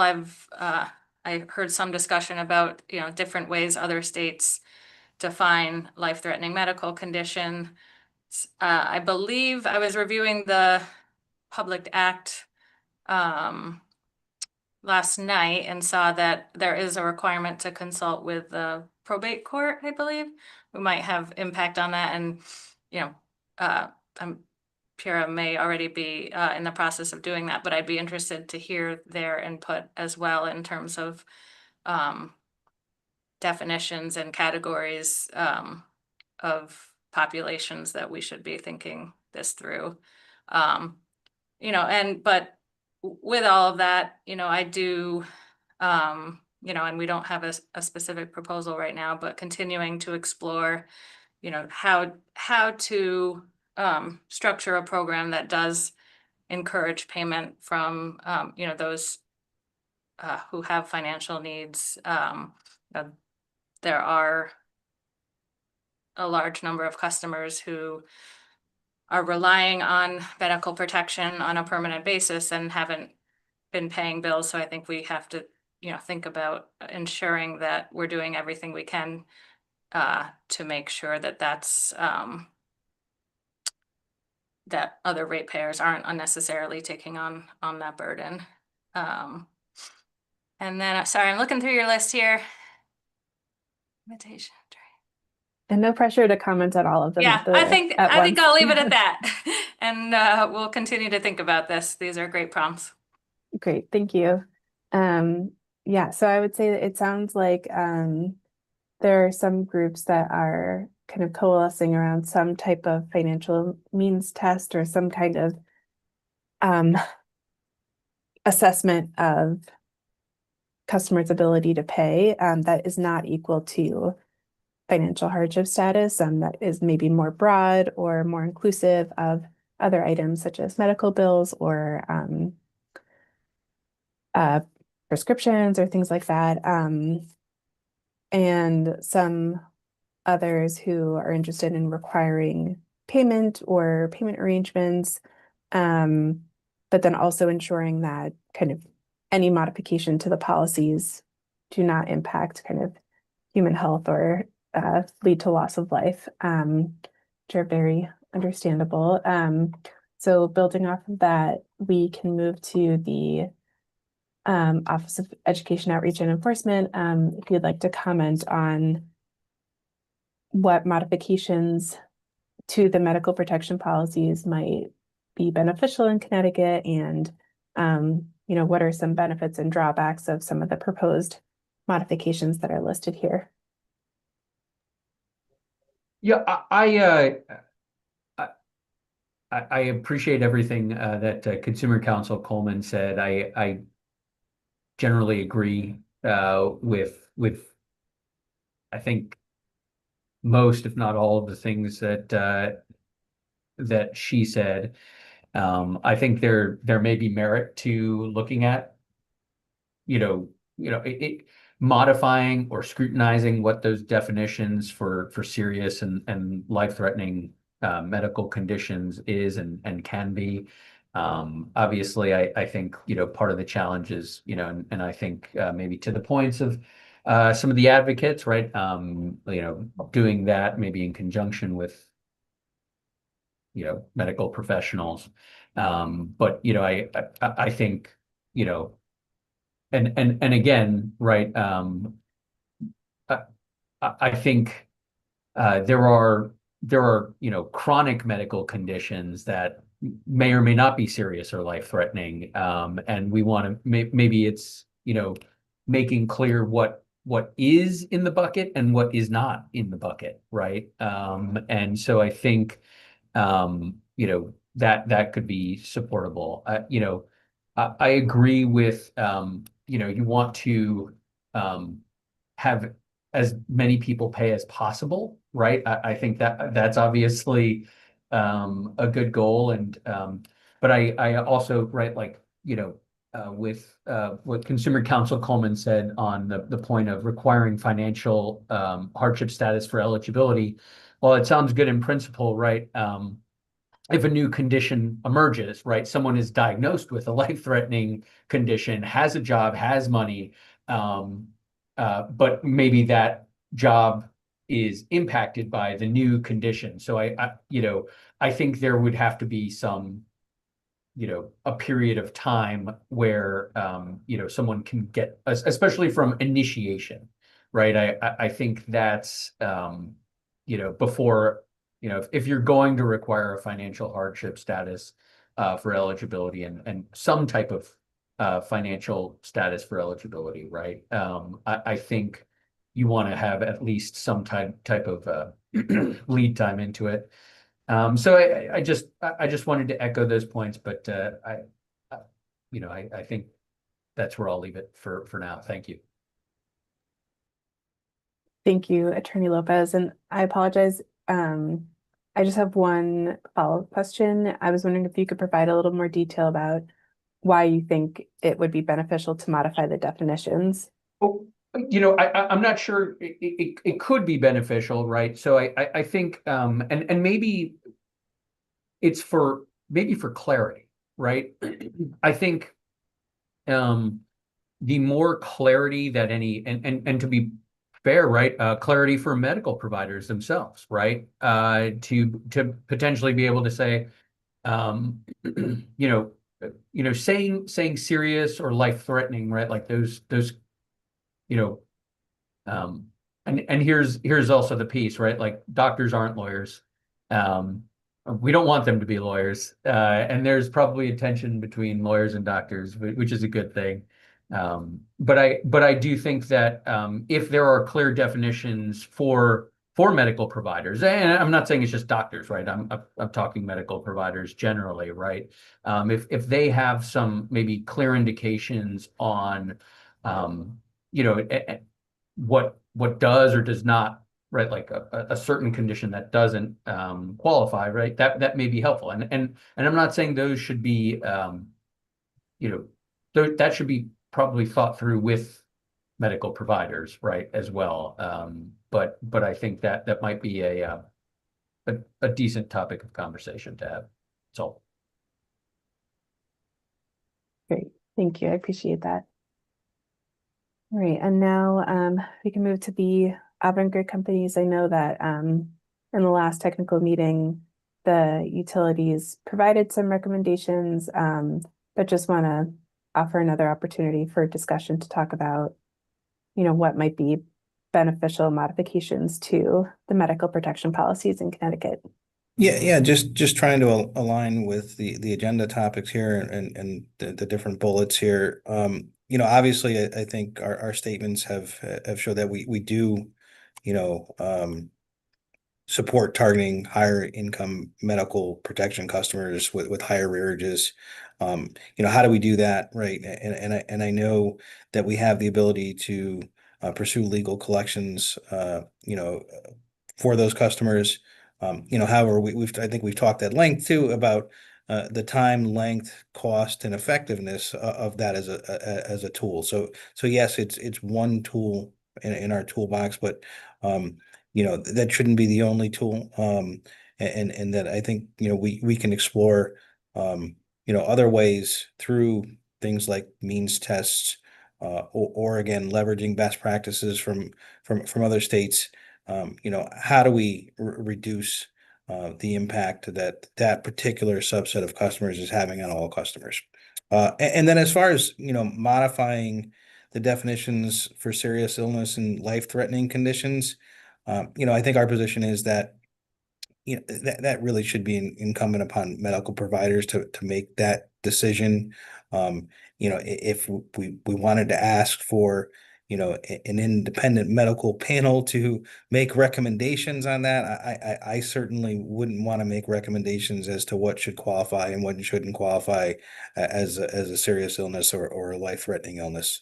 But I do think that there's an opportunity to consider some of the different protections, especially as we have two different utilities that we're discussing today. We're talking about gas versus electric, and is there an opportunity to amend the protections given for a gas customer versus an electric customer, maybe during certain times of the year, or maybe based upon medical condition? So I think there's an opportunity to have more discussion about that one for sure. Thank you, Mr. Daniels. And to follow up, that distinction, are you referring to that the serious illness protection only applies during the winter protection period? I don't know that I was necessarily stating that specifically, but I think that would be a topic for discussion. Yes. Great. So how could the medical protections for serious illness be modified to not be just during the winter shut-off protection period, but be kind of the duration of the illness?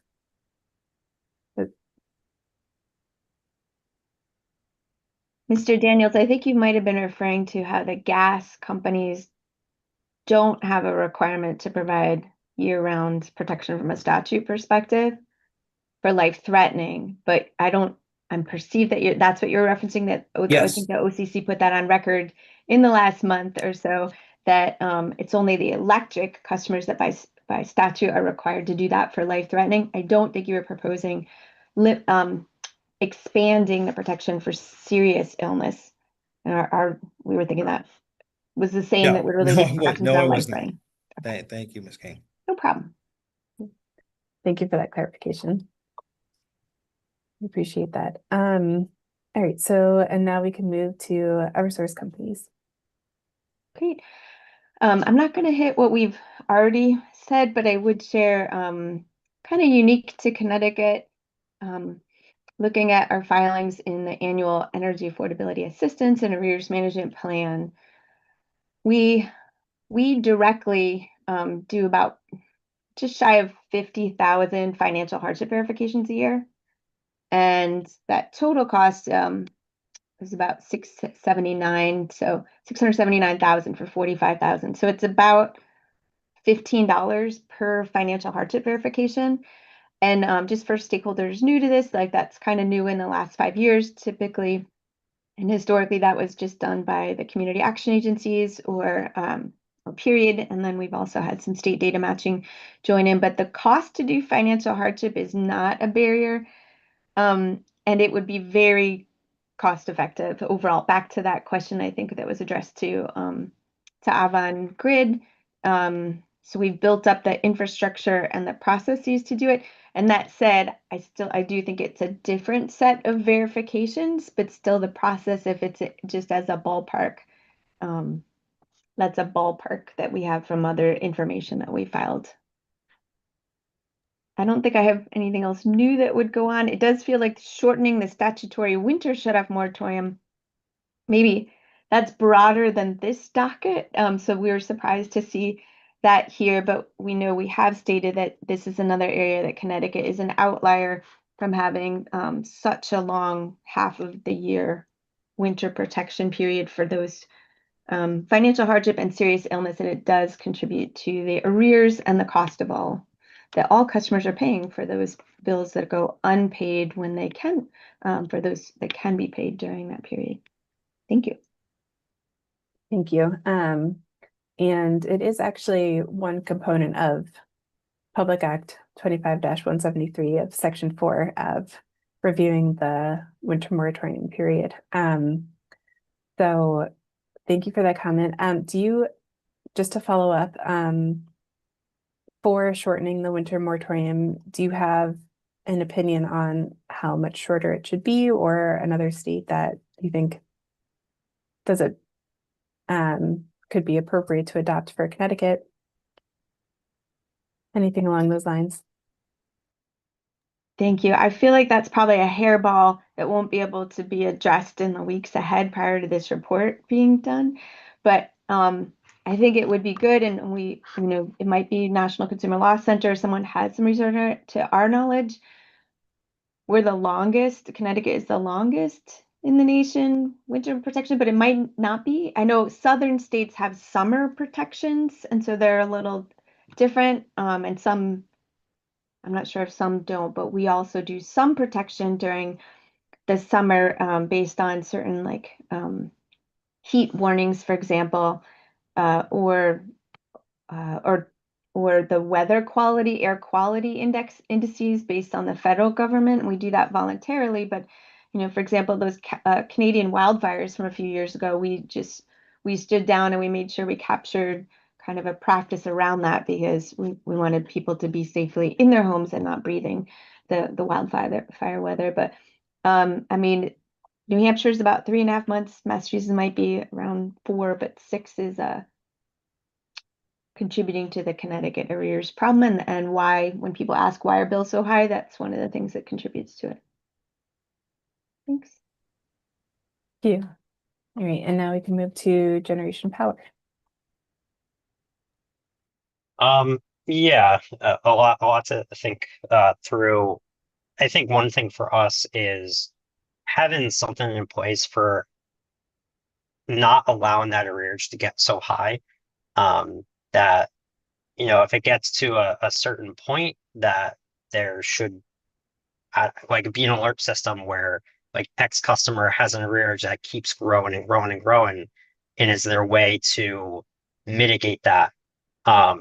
And I know we've talked about staff limitations, and that's the budgetary process, and that's one thing possibly in the report that could be in there. With more staff, this can be an issue looked at. I think one method or one response to making sure that arrearage doesn't go so high is the companies and others say that we place them on a payment arrangement, and what one payment arrangement might be affordable to one customer isn't affordable to another customer. And I think that's a really growing concern that we've seen in the past affordability dockets, where payment arrangements offered to customers aren't affordable to begin with, and we're just putting them in a lose-lose situation where it's going to keep rising, and there doesn't seem to be a way to mitigate that. So some in-depth look into payment arrangements, and if payment arrangements are to be different to medical protected customers or to a certain class customer, wage garnishment is in practice.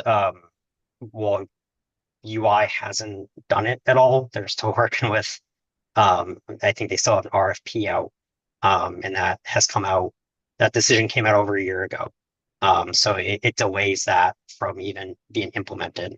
I think one bullet point here, requiring financial hardship status for eligibility.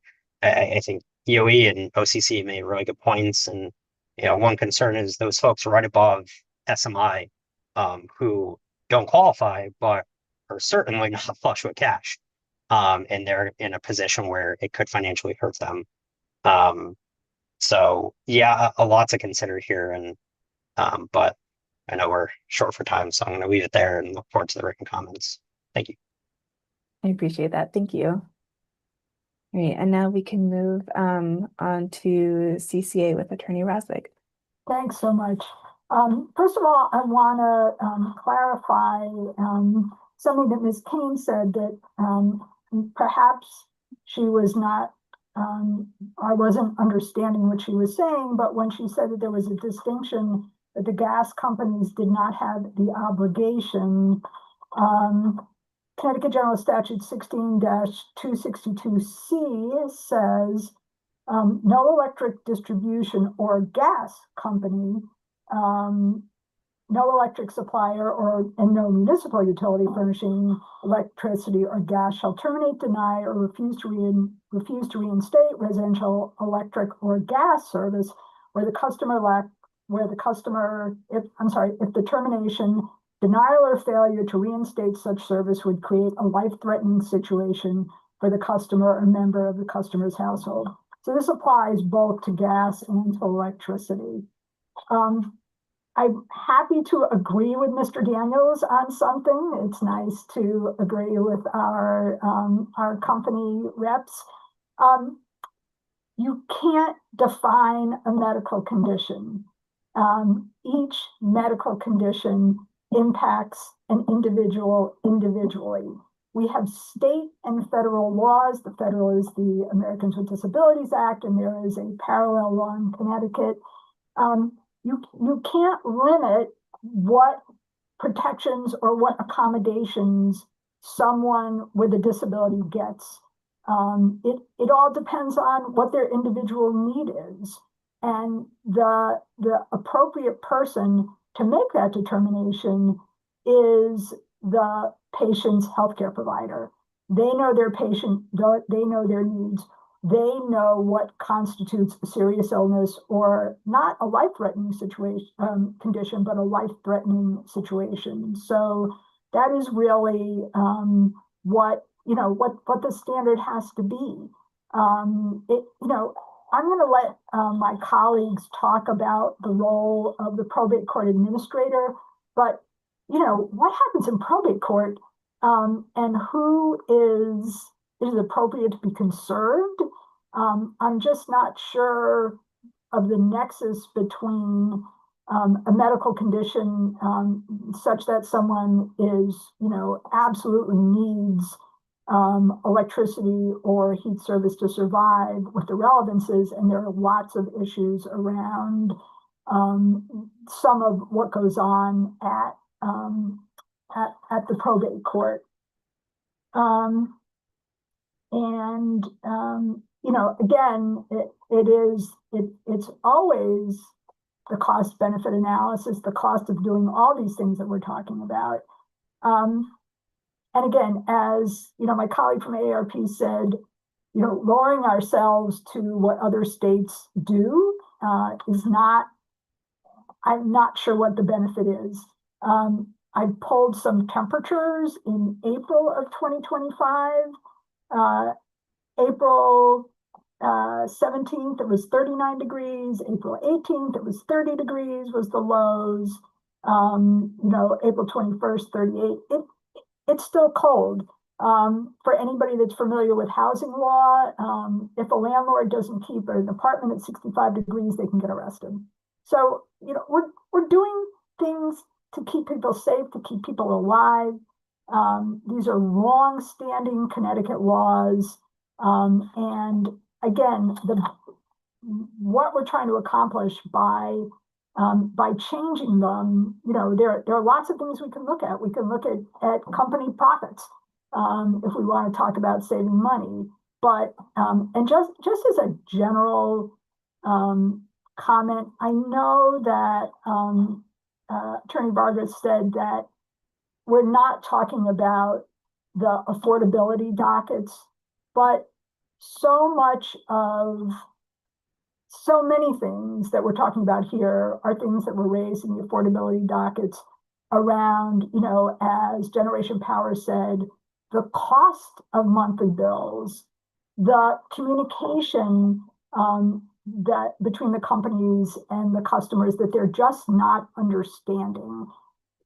The argument isn't whether this information is or is not articulated is not the point, but it's not understood and it's not being absorbed. And so when a customer sees that bill and says, amount now due $8,000, they're done. They don't know what to do. They don't know how to turn, where to turn. And so oftentimes they just do absolutely nothing, particularly in the case of people with these chronic and very challenging medical conditions. And just to go back to what Generation Power said, in interrogatories, we got what, average bills are. For UI, the high was $1,600 and the mean was $176. This is the matching payment program for low-income families. For Southern Connecticut Gas, the high was $1,080, the mean was $103. For CL&P, the high was $2,775 and the mean was $225. These are average monthly bills that are offered to the lowest income households, and they're just not affordable. And there's so many issues here. But thank you for the opportunity to opine. Thank you, Attorney Rosvig. All right, and now we can move to Connecticut Legal Services. Hello, thank you. I think this docket has produced a lot of options for all of us to consider, but there's also a lot of negative consequences to some of them. Modifying the statutory definition for serious illness or life-threatening condition has the potential to really tie a medical provider's hands. And puts them in a tough spot. From my experience working on my cases and soliciting medical opinion forms from medical providers, they are sometimes reluctant to offer that opinion. And I think coming up with a list of medical conditions or narrowing the current definitions has the potential to be dangerous. Limiting the duration period as well, whether that would be a period that allows it to be renewed at the end of that specified time, or that's the only length of time that you're able to receive for a year or two, also has consequences. If it's going to be a form that is renewable, that's going to just put added stress on the medical providers. Every 3 months, every 6 months, having to go back and have the same form filled out, when the medical provider will probably be thinking to themselves, I just did this 6 months ago. Your medical condition is chronic. It is not changing. This is always going to be a life-threatening condition for you. I think on first glance, the idea of payment arrangements can sound good, but again, it needs to be affordable. And if it's not affordable, the customer is not going to be able to keep that arrangement, and then they're going to be back in a situation where they're faced with a life-threatening condition. So these are just some quick thoughts, but I'll explore these more in the comments to come. Thank you. Thank you so much, Attorney Dillon. All right, and then we can move to Connecticut Legal Rights Project. Thank you so much. I think in addition to supplementing and signing on to the comments from my colleagues, I would also just say that when it comes to modifying the definitions of serious illness and life-threatening conditions, I know I mentioned this already, and I know the statute talked about PURA consulting with the probate court administrator on whether mental health conditions should be approved. But I think there are a couple issues with that. Is one, probate court are not medical providers either, so how they could actually offer useful comments on whether mental health conditions should be considered either serious illnesses or life-threatening medical conditions. I think that is something that really needs input from medical providers. And people do have problems with probate court. We heard from somebody who had a problem with their conservator not paying the bills. And but also on the flip side of that, not everybody with a mental health condition is conserved, which means probate court knows nothing about their situation. And are we potentially going to require people with mental health conditions to go to probate court to get this protection when we wouldn't do that for people with other disabilities? So I would really just be careful in terms of that. And I know it's the language of the statute, so you sort of have to, but that's something would be aware of. In terms of, anything that requires people to continually renew certifications, we know when it comes to things like the work requirements that they're doing for Medicaid, we know that part of the problem is that people who are eligible for those programs will be kicked off of those programs simply because they can't do the recertifications in time. So that's something that we really have to consider too. Thank you. That's very helpful. Thank you for that. And then we can move to the Connecticut Veterans Legal Center. You're going to hear a lot of dittos, but basically, I agree with what my colleague said, and again, sort of reiterating the issue of trying. We try to remove barriers, and these are long-standing statutes. I think as we modify them, as Attorney Dillon mentioned, there will be unintended consequences. The statutory winter shut-off moratorium. I mean, as climate change continues on, maybe we start thinking about a mandatory summer shut-off moratorium too. I think this requires a lot more study than we can do in the next hour of this call. So I will expand on these comments in written statement. Thank you. And then we can move on to Molly Cole at Connecticut State Independent Living Council, if you have any comments.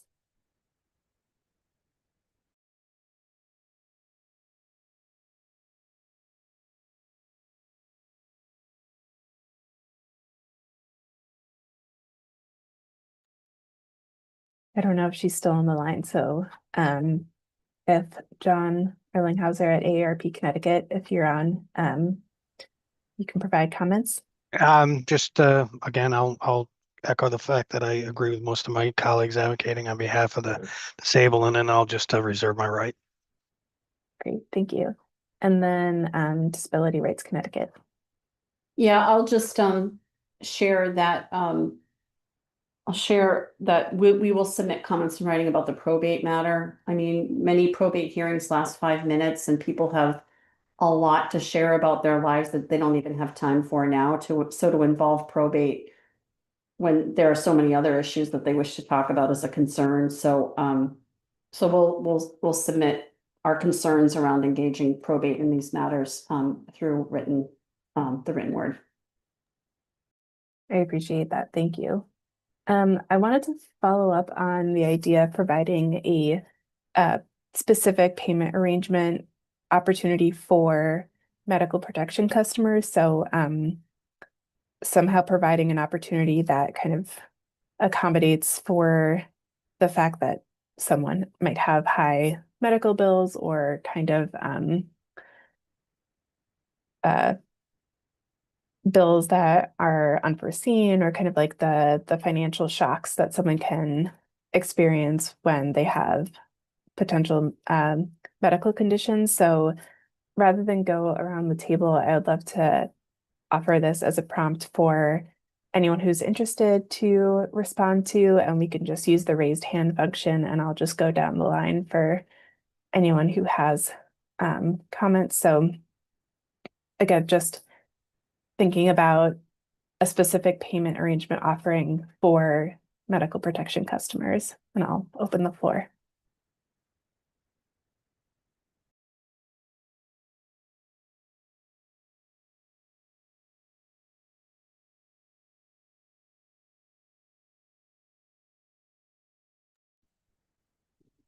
Jenna, I can ice break it, but Sure.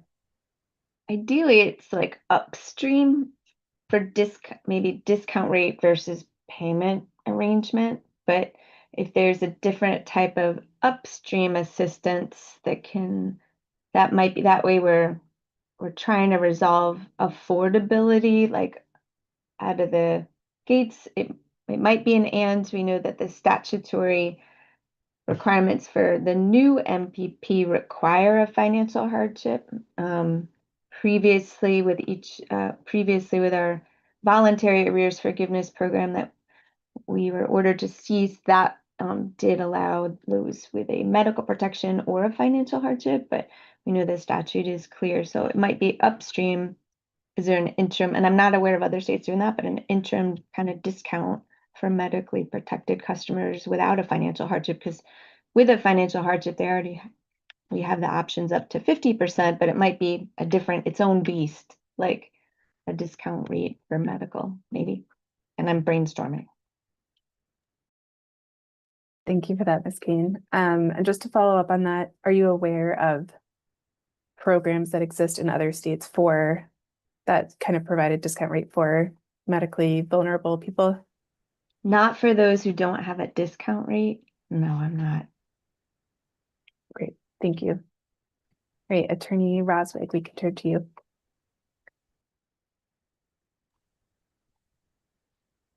The only truly affordable program we've had has been the below budget payment, which continues to be, but is being sunset, was $50 a month. That is arguably affordable, but, and there was success, a much higher percentage of success than the MPP program by itself.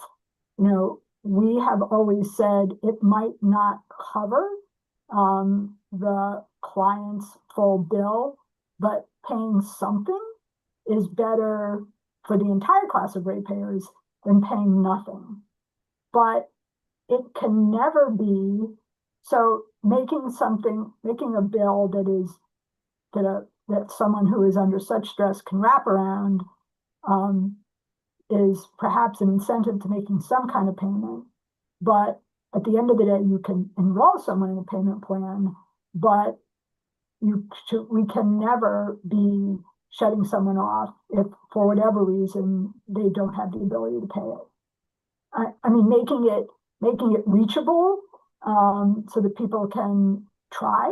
But right now, those amount now due, $5,000.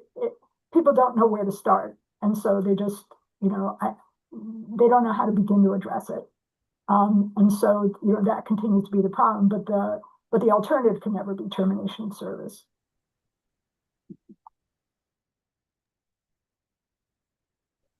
Thank you, Attorney Roswig. I think that that direction of providing affordable bills for customers experiencing kind of medical hardship, I think is a valuable discussion. And so I think if anyone has opinions, and I think I see Mr. Daniels now, but just to finish my thought, so either a discount rate or a payment arrangement or some mechanism in which that it addresses that affordability concern and provides an amount for medical protection customers to pay, I think is a valuable discussion. And Mr. Daniels, I don't know if you still have something to share. Okay, great. Thank you.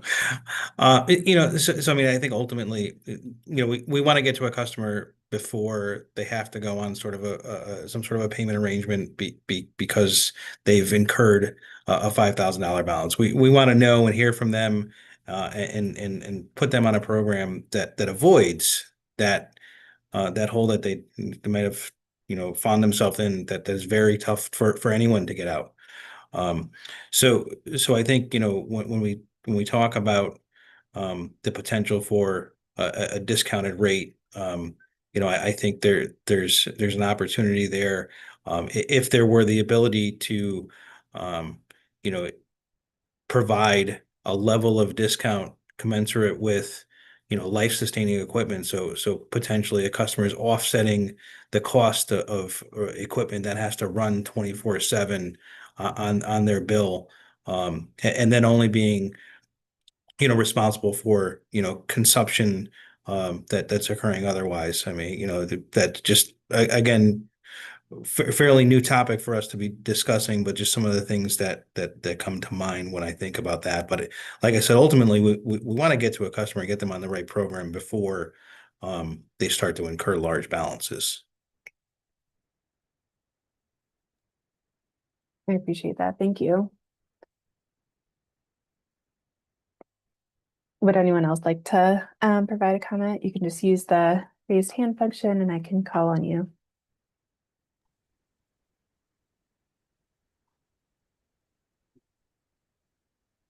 Attorney Roswick.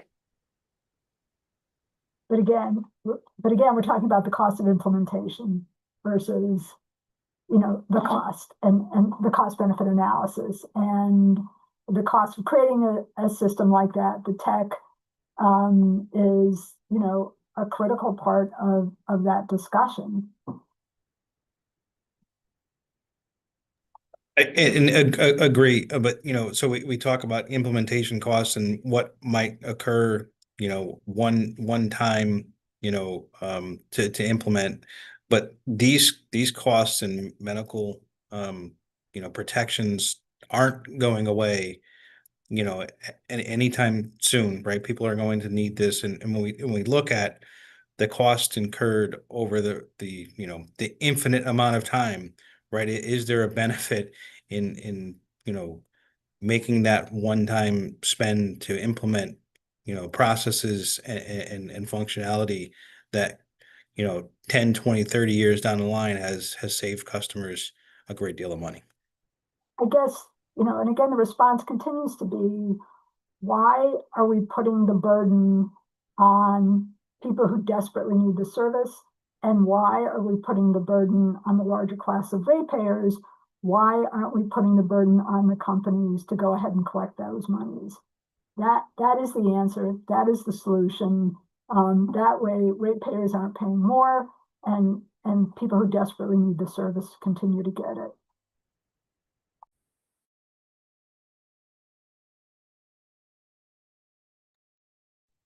Great, thank you. And I'll give one last opportunity for people to opine if anyone has thoughts.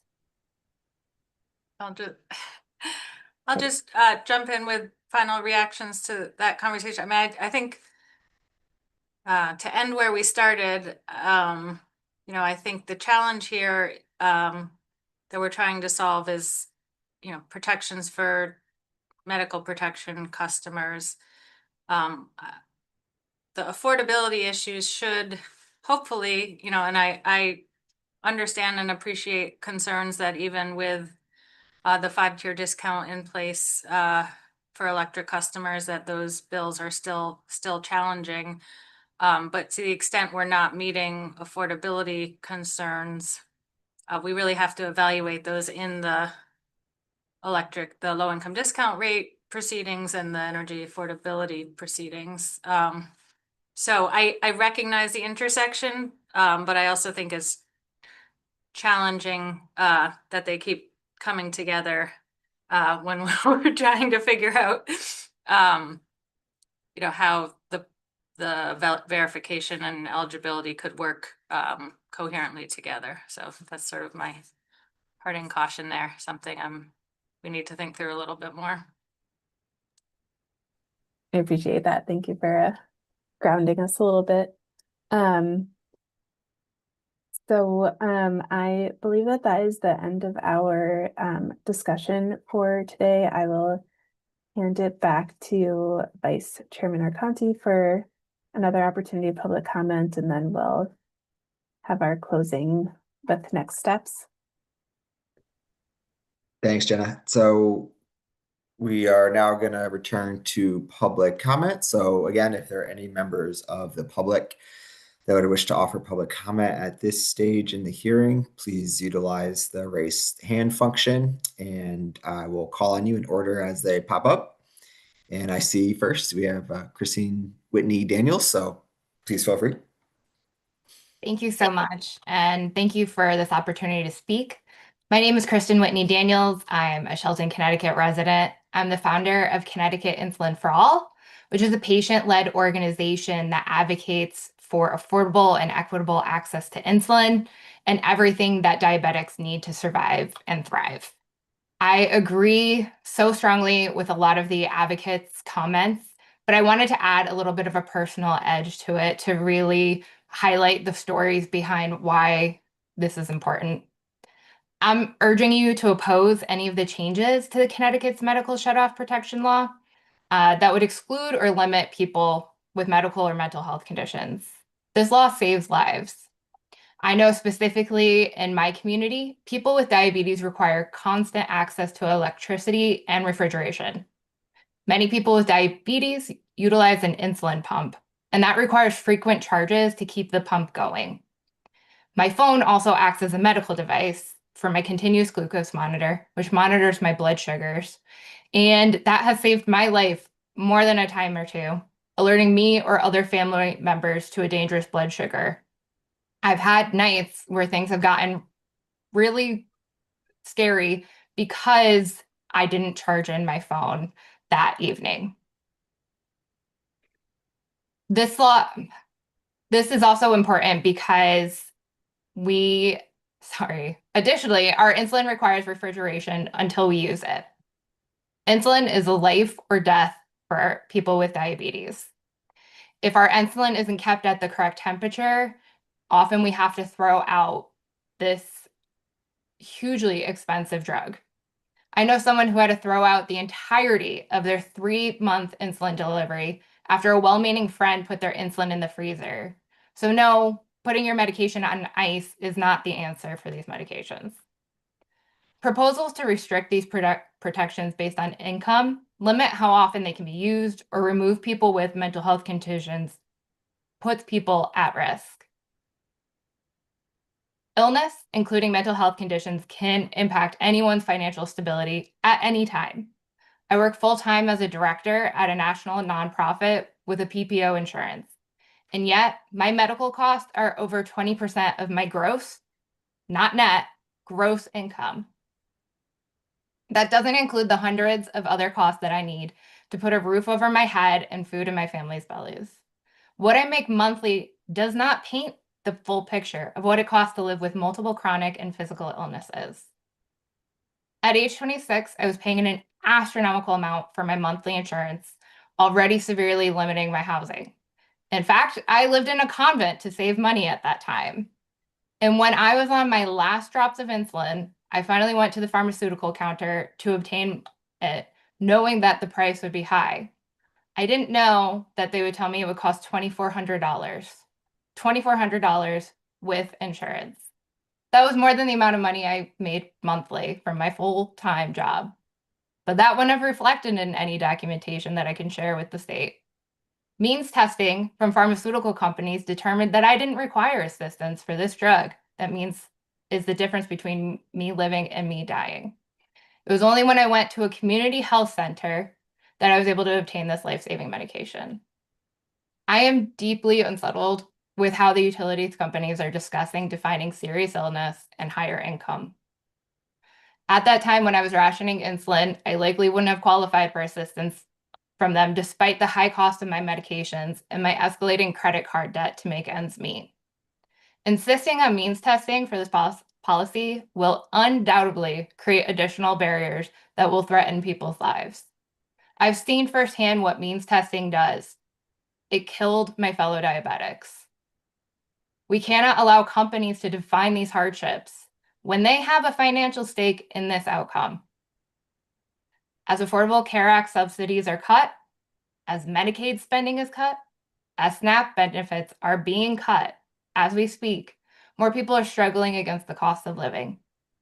More people are foregoing healthcare and prescriptions and other necessities to make ends meet. It would be unbelievably cruel to cut this policy at any time. And it is unconscionable for the state to be considering this at a time like now in our country. I urge everyone to keep these protections fully intact, including those with mental illness. Thank you, and have a great day. Thank you for your comments and sharing your story with us. Are there any other public comments?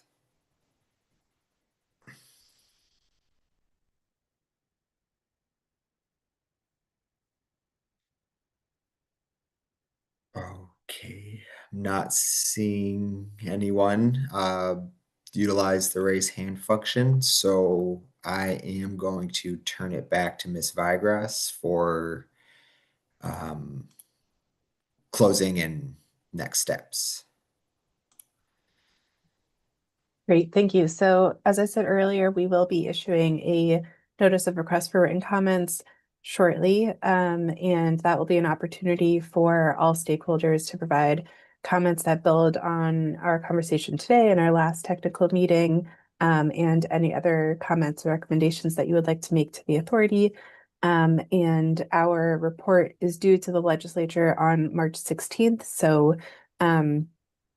please provide any feedback before that and as soon as possible so that we can incorporate any feedback or any comments into our report before it is due. And so those are the remaining next steps in the docket, and you can look forward to seeing that notice coming out soon. Great. Thanks so much. I think that brings us to the end of today's technical hearing. I appreciate everyone's participation. It's a very robust hearing today. So have a great rest of your day.